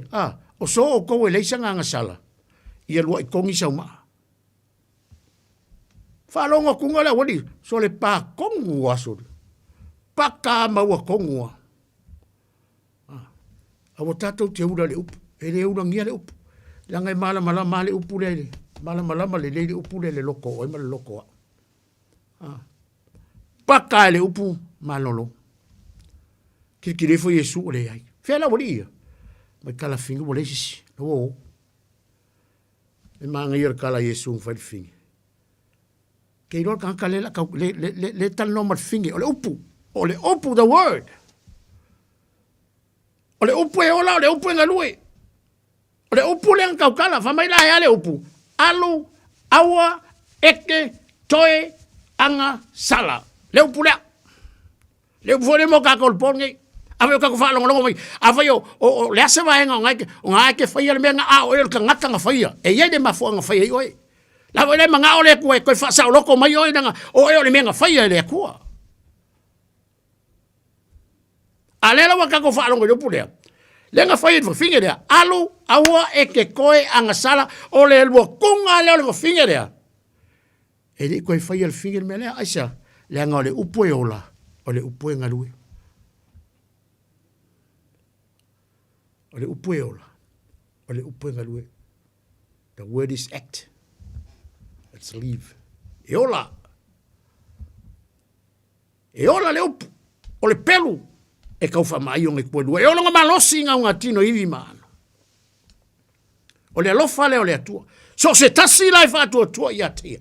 Mai lalo kalaru spaya. E le whano le natangata shall not perish but have eternal life. E le whango. Le natangata. Pe a whiki whakua kua. Vai ngalo whakua kua. Ngalo whakua kua paulea. Ngalo whakua kua karikongu. Aisia. Langa te taule tangata luaku ia kiong karikongu lo soi fua lea kua. God is alive. Le kako ke au ngai le atua. E leo se atua mariu. O le atua soi fua. O le atua ola. O lo ngalue. O le upu muni. O le wha maoni. Wha maoni. E lata mai Yehova, whaalongo. E lata mai Yehova ia i nato uma. O e wala au ia te ia. O i nato uma o e wala au ia te ia. Male wha maoni. Le kangaka le mai. O le e laka mai le kua le tangata wala au. Le ala me ke wha. E ke wha vai eilo o le mea ngawhaia. E ke wala au le kua. Wala au o lo vai ala. Mai e o lo ko ang ke wala au. O ko anga wha ngau le kua e wha laka mai a oi. E leo me mao la le kua kakou le wala au ma mao. Ale kaua leo. Mai e lata mai le atua ia i nato uma o e fia wala au le kua. O i nato uma o e wala au le atua. Ma le wha maoni. Ko angai wala au. Wala au a se ia oi mai le kua. Wala au a se i maua. Ai wala au ku ngangei. Ai wala au a ku ngei peru nei wa yaso e la koe lei. E leo oi mai le kua. E le mwhenga le kali mai le kua ia oi. Ai sia langa le upu. The word. Le upu. Believe. Kali kongu lo loko le upu. Kali kongu. Kali kongu le upu. O kako o menga whaia. Au auna. Wha mauni. Au aunga wha mauni. Kasia mai la sairi mai le tua tangata o lai kapuai. Ele ngaka i kaka kapuai. Al tangata o lai kapuai le nganga mani. Wha mauni. Kako o le upu foi le kako ke fa kurai u mai kako e kako ke e ka u mai kako upu le ya ona le ie me fa mauni wai fa mauni meiki u fale mai i le fia o lo wali samo ia lango le aku o marka ko kai ia evi ia le tu era na upu nei po samo o fa manatu mai lava ia tato o ne ngalo o kako o le menga faia fa pefea na tatou fai atu fa pefea ngo fai aku le aku ngo ngu so aku mo fai ngai le aku mo fa longa tai le atu wa o le menga ele fai nga kai le aku le fai mo se kawi ia pe fa longa ale ta wol tatou salamo ka wo salamo makal ngol le va ngima malisia wo ngangi ke o kal ngol menor salamo ke au fau soli ke loko ki ke ngu fa olenga uma sambo ai pa wala me le manga mia ka ko uma salamo ka ke salamo lo saulo yesu au ke lo ka ko fa olenga al me le manga mia salamo ku ku salamo ka fa olenga ia nga manga ia ile ia vi ia le tu nei po samo fai foi o pole tu familianga ko fingalo ia me solo loko ne fiafi ia fo i lava i le tualo na vi inga ne fiafi. Ono sofa i sule a tatou. Fai u tatou talo ne fiafi. Le tua. Umalava na matou fai senga luenga matou te wha apea tu lava. Tu mau lava ia i matou no matou wha tawao i matou ai o na leo ngā. Fo iati oi lo vi inga wana ne sea. No oi wha aftai le tua i lo wha unga ina. O le mea whai ngā luenga ne fiafi. Tu mau atu iati oi lo lava vi inga le ia wha aftai lau wha unga wha aftai a nganga pa ia. ia vi ia o lo mātou tua, talo le ia ngale lei fo i o lo mātou toi teimel tiu te ia sau, mai fo i lo mātou whainga malolonga le atunu, nei pōla whangia, ui nei fo le angelo tola wap masi o lo mātou tua le whainga malolonga le atunu, mori atu tai a fo mua male malama o le asa fo i ati o lo vi inga, talo lo mātou whamuria fo ia o au na mawhale tua, whamuria si o mātou atunu, mai fo i fi au mga ruenga i toi aso, nei fo i vai aso, toi mesala nei masina o tau sanga o mātou samaria, talo le tua, ia ngale lei whamuria fo i si o mātou tuma presidente, tele masel tina si o matu tomato ina ya bisima ni si o matu pulenga mas fo fi au pulenga ni to ina pulenga tasi mfaltu fi au mfaltu fa mulia no matu to organization mas fo le dia tu ina ya to fo fanga uma le to sanga le fono tele sa mo no matu yanga le por kalame fo fanga matu la foto ya te oi e manu ya me o matu fa to mana fa mangalo mai o ni o matu se mani o matu le nga mani o matu fa le tonu fa mangalo mai i matu ne fia Yesu ona lo suafa wole me vala o toi amene Samoa. Ia o tātou porkalame na ne fiafi, i anga le leim whamunia tele le tue to whangal nei po, tātou tue whenoi fo i rewa yaso, pe a tau pureola i le lofa mle anga le leiu le ri, mori a tele soi fua mleola, a ia whaato whaiem wha soi fua nei po, ona tuafa isu, soi fuia mai mluia.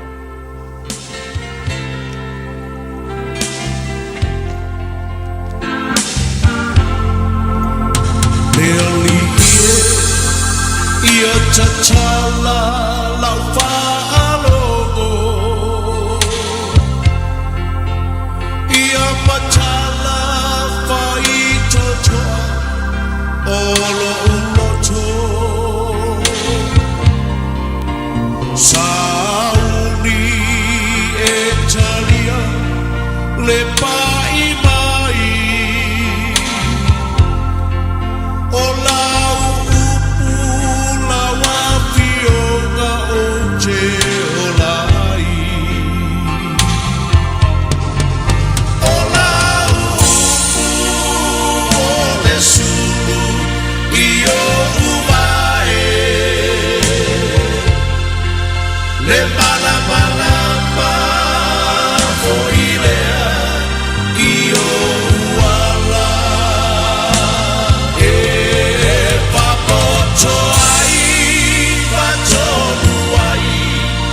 soy puanga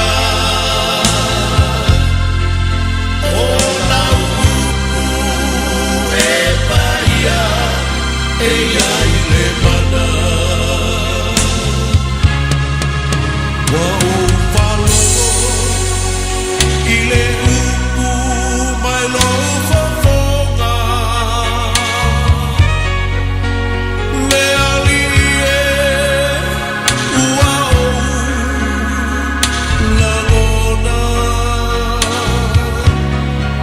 wapai mai le malo si male mana wa o wilo o la umu e ai le mana o la umu o le su i o Malama foilea io uala e fapoto ai fato ai le soi puanga o la upu e paia e ai le mana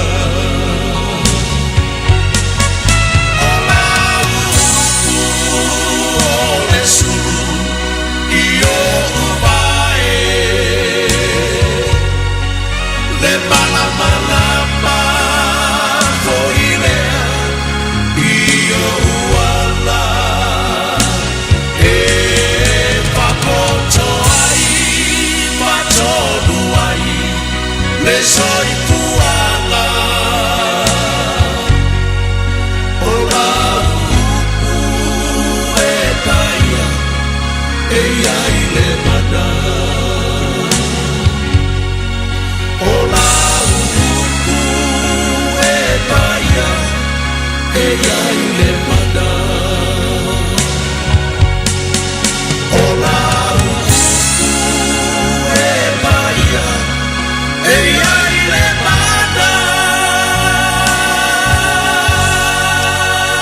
Ole sifonga mantungo fiele na sunga le whawhiangainga Pastor Peter Creighton manisi na whatunga tawulunga toile tautua ia lana au auna Pastor Tavita Levuka ma le tanto pono kalame whatulanga ino le neia fiafio le taimi o le filfilinga ia ole na whai pono kalame ta ua maunga mo tātou tātou sāwalinga mo le nei fo i soifuanga mo le nei o langa o tātou iai o tātou wa aima e tangatanga i ane le te leo le suinga ia le ngata i tūlanga o mea tau whaalave lave ia ai o le tūlanga o le ola ma le soifu o le tangata pai whilele ua o le mea fua le tangata le whaau o le oti mo le maliu ia le ngata la i tūlanga na ia ua lava upu la lafo fo i lele lungo le nei mea o le social media wa tātou iai ia e whaatinga ma whaaleanga i seisi tangata ia mantua fo le tala le tusio le laulau whaiva o le peru maai whaatau maai o nei tu